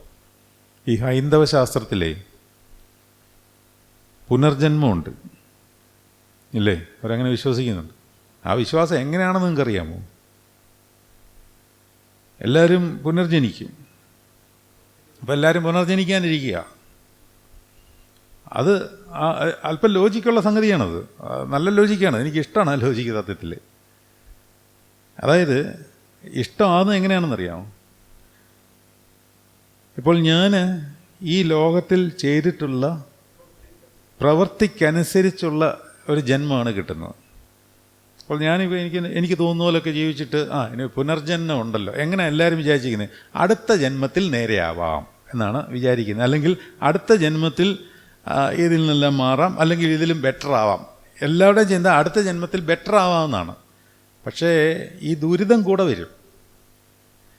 അതുകൊണ്ട് അടുത്ത ജന്മത്തിൽ നമ്മൾ ഈ ജന്മത്തിൽ തിന്മയാണ് പ്രവർത്തിച്ചിരിക്കുന്നത് എങ്കിൽ അടുത്ത ജന്മത്തിൽ ഇതിനേക്കാളിൽ ദുരിതപരമായ ജീവിതമായിരിക്കും. അവിടുന്നും പഠിക്കുന്നില്ലെങ്കിൽ അതിനേക്കാളിൽ ദുരിതം തരും അതിൻ്റെ അടുത്ത ജന്മത്തിൽ. അവിടുന്നും പഠിക്കുന്നില്ലെങ്കിൽ ചിലപ്പോൾ പട്ടിയായിട്ടും ഒക്കെ ജനിക്കേണ്ടി വരും. മനസ്സിലായല്ലോ? അങ്ങനെ അവർ പറയുന്നത് ഒരു സ്റ്റേജ് എത്തുമ്പോൾ ഇവന് ബോധോദയം ഉണ്ടാവും. മുടിയനായ പുത്രനുണ്ടായത് അങ്ങനെയാണ്. സുബോധം എപ്പോഴാണ് വന്നത്? ദുരിതത്തിൽ കിടന്നപ്പോഴാണ്. ആ ദുരിതത്തിൽ കിടക്കുമ്പോൾ ബോധോദയം ഉണ്ടാവും. അതുപോലെയാണ് ഹൈന്ദവശാസ്ത്രം പഠിപ്പിക്കുന്നത്. അടുത്ത ജന്മത്തിൽ ഈ ജന്മം പോലെയല്ല, ഇതിനേക്കാൾ ദുരിതമായിരിക്കും അന്നേരം. എല്ലാവരുടെയും വിചാരം അടുത്ത ജന്മത്തിൽ നല്ല സുഖമാണ്. അതൊരു സുഖമില്ല. ഈ ജന്മത്തിനേക്കാൾ ദുരിതമായിരിക്കും. അത് ആരായാലും ദുരിതമായിരിക്കും. വീണ്ടും ഒരു ജന്മം കൂടെ ഉണ്ടെങ്കിൽ അതിനേക്കാൾ ദുരിതമായിരിക്കും. കാരണം മോക്ഷത്തിലെത്തണമെങ്കിൽ സമ്പൂർണമായി ഈ ലോകവുമായിട്ട് ഡിറ്റാച്ച്ഡ് ആണ്. അങ്ങനെ ഡിറ്റാച്ച്ഡ് ആക്കുവാൻ അങ്ങേ അറ്റത്തെ ദുരിതത്തിലേക്ക് കൊണ്ടിടുമ്പോൾ ഏതെങ്കിലും പോയിന്റിൽ, ഏതെങ്കിലും ജന്മത്തിൽ അവന് ബോധോദയം, സുബോധം ഉണ്ടാവും. അങ്ങനെ അവൻ തിരിച്ചു വരും. അതാണ് ആ ഫെയ്ത്ത്. അങ്ങനെയാണ് പോകുന്നത്. അതുകൊണ്ടാണ് എനിക്കത് ഇഷ്ടമാണെന്ന് പറഞ്ഞാൽ ലോജിക്ക് കൊള്ളാം. ഇതാണ് പിന്നെ പുനർജന്മത്തിൻ്റെ കൺസെപ്റ്റ്. അല്ലാതെ അടുത്ത ജന്മം സൂപ്പറായേക്കാം എന്നുള്ളതൊന്നുമല്ല. അത് ആ ദുരിതത്തിൽ മാത്രം തിരിച്ചറിയുന്ന ചില സാധ്യതകളുണ്ട്. നമ്മളതിനെപ്പറ്റിയൊക്കെ വിശദമായിട്ട് ഒരുപാട് പഠിച്ചിട്ടുണ്ട്. തിരിച്ചറിവ്, സുബോധം. മുടിയനായ പുത്രൻ അങ്ങനെയാണ് ഉണ്ടായത്. ആ തിരിച്ചറിവ് അവിടെയാണ് സംഭവിച്ചിരിക്കുന്നത്. അതുകൊണ്ട് ദൈവം പോലും ചിലപ്പോൾ ദൈവത്തിന് ശിക്ഷിക്കുന്നതിനൊരു പരിധിയുണ്ട്. മക്കളെ അങ്ങനെ പറ്റില്ല. കോടതിയിൽ വിധി വന്നു കഴിഞ്ഞാൽ ജഡ്ജിയാണോ തൂക്കിക്കൊല്ലുന്നത്? ആണോ? ആരാച്ചാരാ തൂക്കിക്കൊല്ലുന്നത്? എന്താ ജഡ്ജിയല്ലേ വിധിച്ചത്? എന്നാൽ ജഡ്ജിക്ക് വന്നങ്ങ് തൂക്കിക്കൊന്നാൽ പോരെ? അയാൾ ചെയ്യില്ല. അയാൾക്കത് ചെയ്യാൻ പറ്റില്ല. അതായത് ചിലത് രക്ഷപ്പെടുത്തുവാൻ വേണ്ടി ദൈവം അത് പിശാചിന് ഏൽപ്പിച്ചു കൊടുക്കുകയാണ്.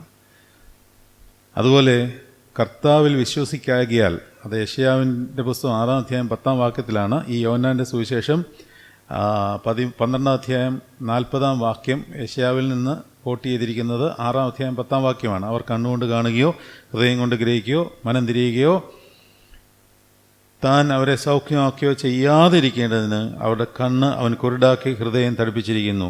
യെശയ്യാവ് അവൻ്റെ തേജസ് കണ്ട് അവനെക്കുറിച്ച് സംസാരിച്ചതുകൊണ്ടാകുന്നു ഇത് പറഞ്ഞത്. എന്നിട്ടും പ്രമാണികളിൽ തന്നെയും അനേകർ അവനിൽ വിശ്വസിച്ചു. പള്ളിഭ്രഷ്ടർ ആകാതിരിപ്പാൻ പരീശന്മാർ നിമിത്തം ഏറ്റു പറഞ്ഞില്ലാതാനും. വിശ്വസിച്ചവർക്കും പ്രശ്നമാണ്. അവരുടെ പ്രശ്നം ഈ ക്രിസ്തുവിൽ വിശ്വസിച്ചു എന്ന് പറഞ്ഞാൽ അവർ പള്ളിഭ്രഷ്ടരാകും. ഇതുപോലൊരു പ്രതിസന്ധി ഒരു അപ്പനും അമ്മയും നേരിട്ടിരുന്നു. അതെവിടെയാണെന്നറിയാമോ? കുരുടനെ സൗഖ്യമാക്കുമ്പോൾ അവരോട് ചോദിച്ചപ്പോൾ അവർ പതുക്കെ ഈ സ്കിപ്പ് ചെയ്ത് അങ്ങ് പോയി. അത് നീ അവനോട് ചെന്ന് ചോദിക്കും. ഇവർക്കറിയാമായിട്ടല്ല, അതൊക്കെ അവനോട് ചെന്ന് ചോദിക്കും. കാരണം അവരെങ്ങാനും പറഞ്ഞു പോയാൽ അവരെ പള്ളി ഫ്രഷറാക്കും. അപ്പോൾ നോക്കണം എന്തുമാത്രം ഇവർ പള്ളിയുമായിട്ട് അറ്റാച്ച്ഡാണ്, ആരാധനയുമായിട്ട്. മകനെ പോലും തള്ളിപ്പറയാൻ തയ്യാറാണ്. അത്രയ്ക്ക് ആരാധനയുമായും ദേവാലയമായിട്ടും ബന്ധമുള്ളവരായിരുന്നു. നിങ്ങൾ വിചാരിക്കുന്ന പോലെ ഈ പരീശന്മാർ അത്ര മോശക്കാരൊന്നുമല്ല കേട്ടോ. നമ്മൾ അങ്ങനെ ഒരു ധാരണ നമ്മുടെ മനസ്സിലുണ്ട്. പരീശന്മാർ സത്യത്തിൽ എന്തായിരുന്നു? നല്ല മനുഷ്യരായിരുന്നു അവർ. നല്ല ഒന്നാന്തര മനുഷ്യരായിരുന്നു. കാരണം ന്യായപ്രമാണത്തിൻ്റെ നീതി നിവർത്തിക്കാൻ ശ്രമിച്ചുകൊണ്ടിരിക്കുന്നവരായിരുന്നു. പക്ഷെ ഒന്നും നടക്കുന്നില്ലെന്ന് മാത്രമേ ഉണ്ടായിരുന്നുള്ളൂ. അതുകൊണ്ടാണ് കർത്താവ് വരെ നിങ്ങളിനി ഉച്ചയും കുത്തി നിന്നാലും ഇതൊന്നും നടക്കത്തില്ലെന്ന് പറഞ്ഞത്. പക്ഷേ ഞാൻ വേറൊരു കാര്യം അങ്ങോട്ട് പറയാം. നിങ്ങളുടെ ഈ ന്യായപ്രമാണം അല്ല ശരി. ഞാൻ മറ്റൊരു ന്യായപ്രമാണം ഇങ്ങോട്ട് തരാമെന്ന് പറഞ്ഞു പഠിപ്പിച്ചു കൊടുത്തതാണ് ഇവർക്ക് പ്രശ്നമായത്. കാരണം അവർ നല്ലവരായിരുന്നു, ഉള്ളതിൽ നീതിമാന്മാരായിരുന്നത്. കർത്താവ് പരീശനായിരുന്നു, അറിയാമോ? കർത്താവ് പരീക്ഷ ഗണത്തിലുള്ള ആളാണ്. സ്വന്തം കുടുംബത്തിലെ ചേട്ടന്മാരെയും അനിയന്മാരെയും കൂടെ നല്ല ചീത്ത പറയുകയാണ് കർത്താവ്, നല്ല ചീത്ത. കാരണം നിങ്ങൾ ഇതല്ല ദൈവനീതി, ഇതല്ല നിങ്ങൾ ഈ പറഞ്ഞുകൊണ്ടിരിക്കുന്ന യഹോവയുടെ നീതി അല്ല ദൈവനീതി. അത് ന്യായപ്രമാണത്തിൻ്റെ നീതിയാണ്. ആ ന്യായപ്രമാണം ഞാൻ വേറൊന്നാക്കി തരാം, ഞാനത് നീക്കി കളയുവാനല്ല. കർത്താവ് കൊടുത്ത ദൈവത്തിൻ്റെ പ്രമാണം അത് നിവർത്തിപ്പാൻ ഞാൻ വന്നിരിക്കുന്നു. അതെന്താണെന്ന് ഞാൻ പറഞ്ഞുതരാം. അല്ലാതെ മോശ വഴി നിങ്ങൾക്ക് ലഭിച്ച ന്യായപ്രമാണം കൊണ്ട് നിങ്ങൾ നീതീകരിക്കപ്പെടുകയില്ല, രക്ഷപ്പെടുവാനും പോകുന്നില്ല എന്ന് കർത്താവരെ പറഞ്ഞ് പഠിപ്പിക്കാനൊക്കെ ശ്രമിച്ചു. നടന്നില്ല എന്ന് മാത്രം. യെശയ്യാവ് അവൻ്റെ തേജസ് കണ്ട് അവനെക്കുറിച്ച് സംസാരിച്ചതുകൊണ്ടാകുന്നു ഇത് പറഞ്ഞത്. എന്നിട്ടും പ്രമാണികളിൽ തന്നെയും അനേകർ അവനിൽ വിശ്വസിച്ചു. പള്ളിഭ്രഷ്ടർ ആകാതിരിപ്പാൻ പരീശന്മാർ നിമിത്തം ഏറ്റു പറഞ്ഞില്ലാതാനും അവർ ദൈവത്താലുള്ള മാനത്തേക്കാൾ മനുഷ്യനാലുള്ള മാനത്തെ അധികം സ്നേഹിച്ചു. നമുക്ക് യോഹന്നാൻ സുവിശേഷം 1-ാം അധ്യായത്തിൽ ഒരു വചനം ഇതുമായിട്ട് നമുക്ക് ചിന്തിക്കാവുന്ന കിടപ്പുണ്ട്. 1-ാം അധ്യായത്തിൻ്റെ അവസാനത്തെ ഭാഗത്ത് കർത്താവ് പറയുന്നുണ്ട്. 2-ാം അധ്യായം അവസാന ഭാഗം, 2-ാം അധ്യായം 24-ാം വാക്യം. യേശുവോ എല്ലാവരെയും അറിക കൊണ്ട് തന്നെത്താൻ അവരുടെ പക്കൽ വിശ്വസിച്ച് ഏൽപ്പിച്ചില്ല. മനുഷ്യനിലുള്ളത് എന്ത് എന്ന് സ്വതവേ അറിഞ്ഞിരിക്കിയാൽ തനിക്ക് മനുഷ്യരെക്കുറിച്ച് യാതൊരുത്തിൻ്റെയും സാക്ഷ്യം ആവശ്യമായിരുന്നില്ല. കാരണം ഈ കർത്താവിനറിയാം ഇവൻ്റെ ഉള്ളിലിരിക്കുന്നത് എന്താണെന്നുള്ളത്. അവർക്ക് നീതിമാന്മാരാകാൻ പറ്റില്ല, നമുക്കും പറ്റില്ല. പക്ഷെ നമുക്ക് അത് സാധ്യമാക്കി കർത്താവ് തന്നിരിക്കുന്നത് കർത്താവിൻ്റെ ശരീരരക്തങ്ങളിൽ കൂടിയാണ്. ശരീരരക്തങ്ങൾ നമുക്ക് തന്നിട്ടുള്ളത് കൊണ്ടാണ് നമുക്ക് ആ കഴിവ് കിട്ടേണ്ടത്.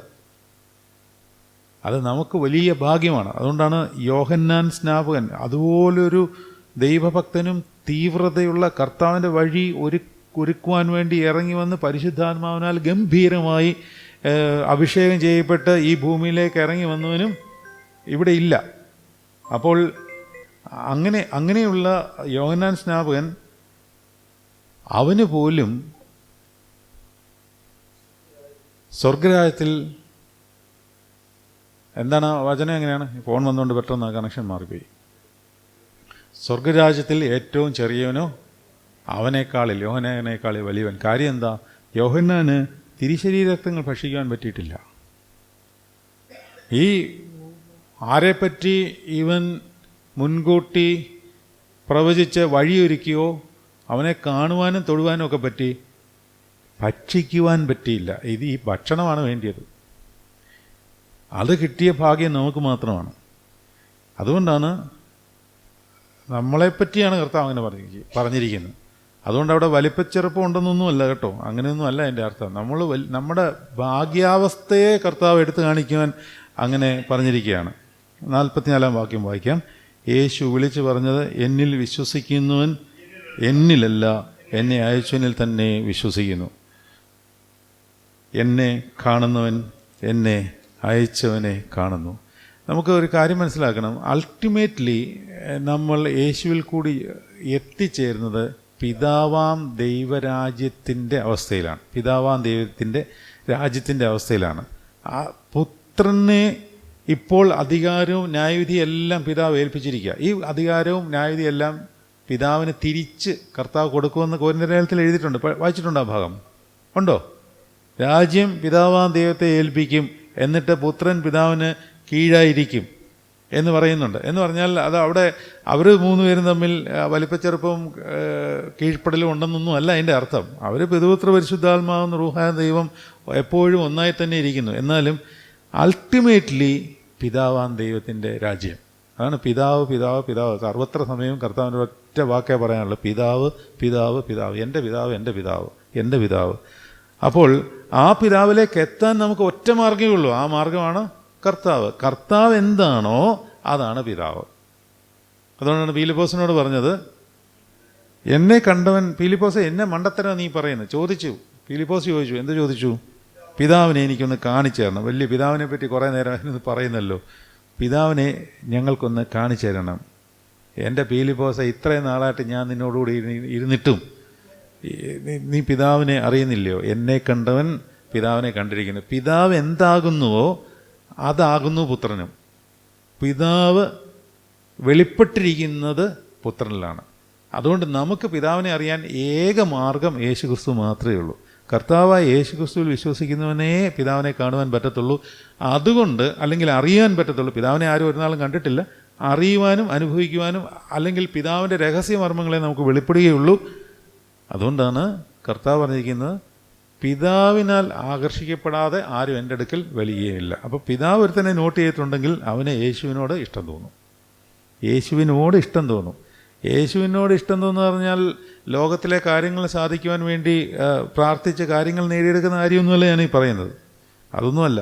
ഇത് കർത്താവിനോടുള്ള ഇഷ്ടവും സ്നേഹവും വർദ്ധിക്കുവാനായിട്ട് നമ്മളിൽ ദൈവിക രഹസ്യങ്ങൾ കർത്താവ് വെളിപ്പെടുത്തുകയും കർത്താവ് ആരാണെന്ന്, ക്രിസ്തു ശരിക്കും യഥാർത്ഥത്തിൽ ആരാണെന്ന് ഏതെങ്കിലും വിശ്വാസിക്ക് അല്പമെങ്കിലും ബോധ്യമായിട്ടുണ്ടെങ്കിൽ ദൈവസ്നേഹം അവനിലേക്ക് ശക്തിയായി ഒഴുകിയിറങ്ങും. 46 വാക്യം, എന്നിൽ വിശ്വസിക്കുന്നവൻ ആരും ഇരുളിൽ വസിക്കാതിരിപ്പാൻ ഞാൻ വെളിച്ചമായി ലോകത്തിൽ വന്നിരിക്കുന്നു. അടുത്ത ന്യായവിധി, അപ്പുറത്തെ വേറൊരു സൈഡിലെ ന്യായവിധി പറയുകയാണ്.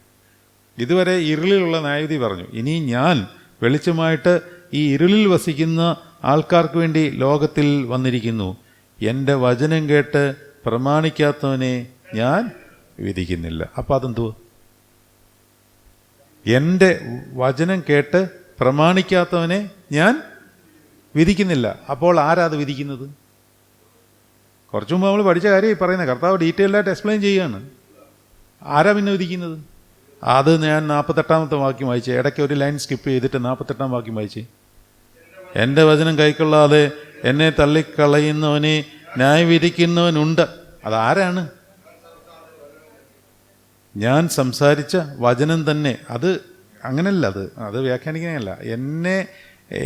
എൻ്റെ വചനം കൈക്കൊള്ളാതെ എന്നെ തള്ളിക്കളയുന്നവനെ ന്യായം വിധിക്കുന്നവനുണ്ട്. അത് വേറൊരാളുണ്ട്. അത് ഇരുളിൻ്റെ പ്രഭു നിന്നെ എടുത്ത് വിധിക്കും. എന്ന് പറഞ്ഞാൽ അവനിലേക്ക് നീ അട്രാക്റ്റ് ചെയ്യപ്പെട്ടു. അവൻ്റെ ഒരു വിധിയുണ്ട്. അത് വന്നു ചേരുന്നതാണ്.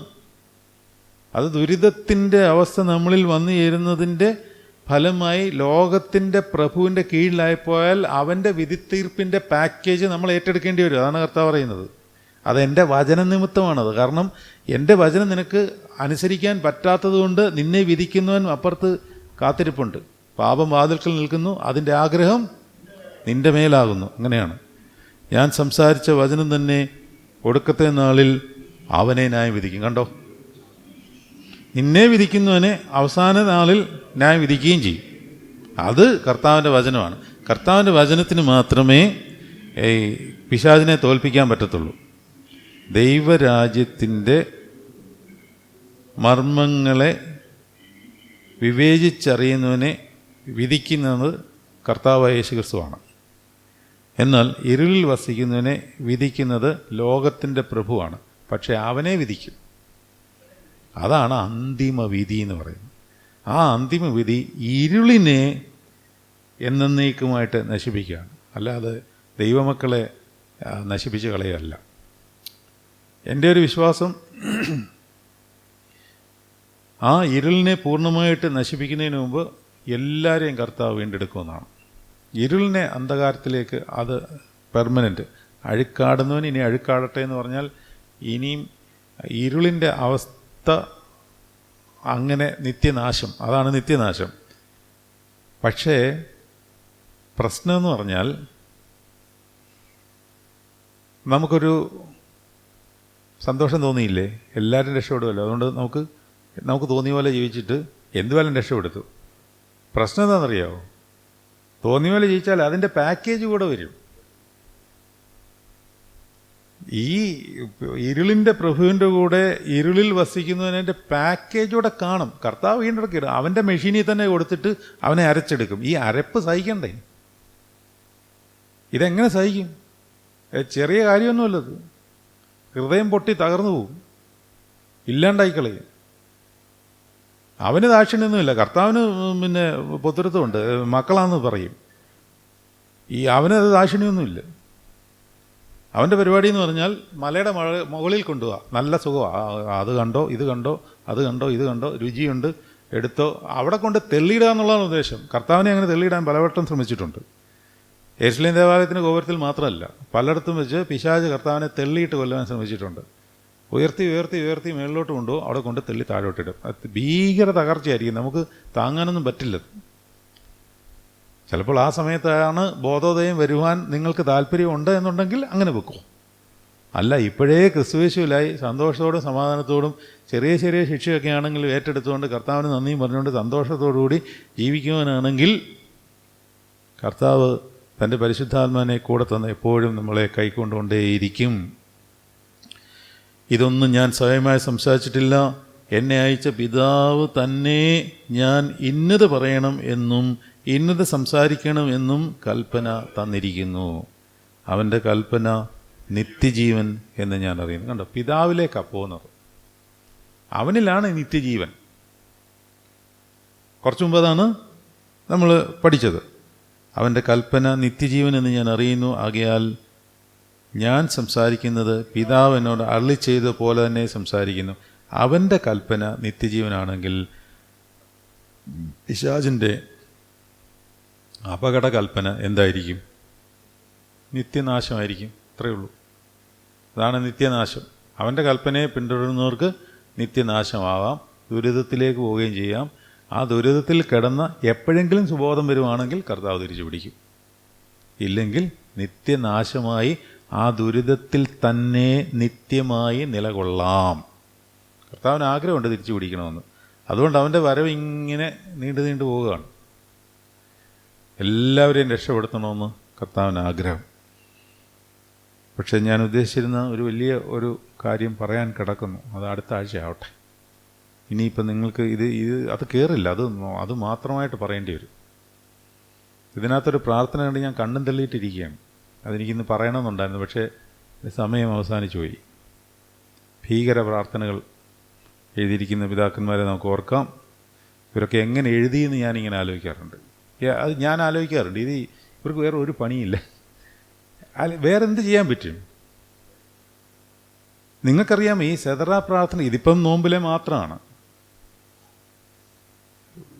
ഈ സുറിയാനി പിതാക്കന്മാർ എഴുതിയിട്ടുള്ള സെതറ പ്രാർത്ഥനകളുടെ 4/1 നമ്മുടെ കയ്യിൽ കിട്ടിയിട്ടുള്ളൂ.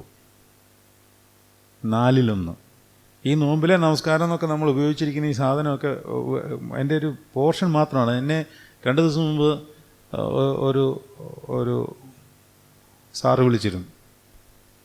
അദ്ദേഹം സുറിയാനിയിൽ നിന്ന് നോമ്പിലെ നമസ്കാരം മുഴുവൻ ട്രാൻസ്ലേറ്റ് ചെയ്തിട്ടുള്ളൊരു പുസ്തകം ഇരിപ്പുണ്ടെന്ന് പറഞ്ഞു. ഞാൻ പറഞ്ഞു എനിക്കൊരു കോപ്പി തരണം എന്ന് പറഞ്ഞിട്ടുണ്ട്.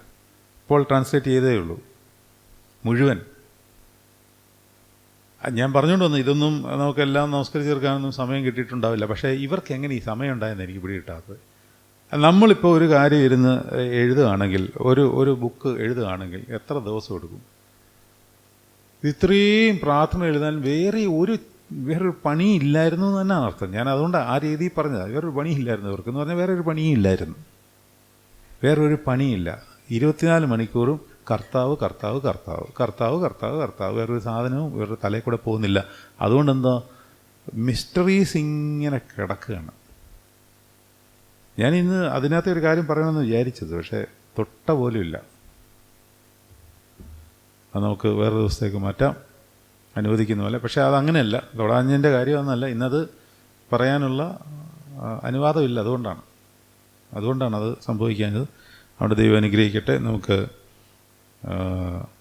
ഉച്ച നമസ്കാരം നടത്തി നമുക്ക് ഈ ശുശ്രൂഷ പൂർത്തീകരിക്കാം. ദൈവം അനുഗ്രഹിക്കട്ടെ.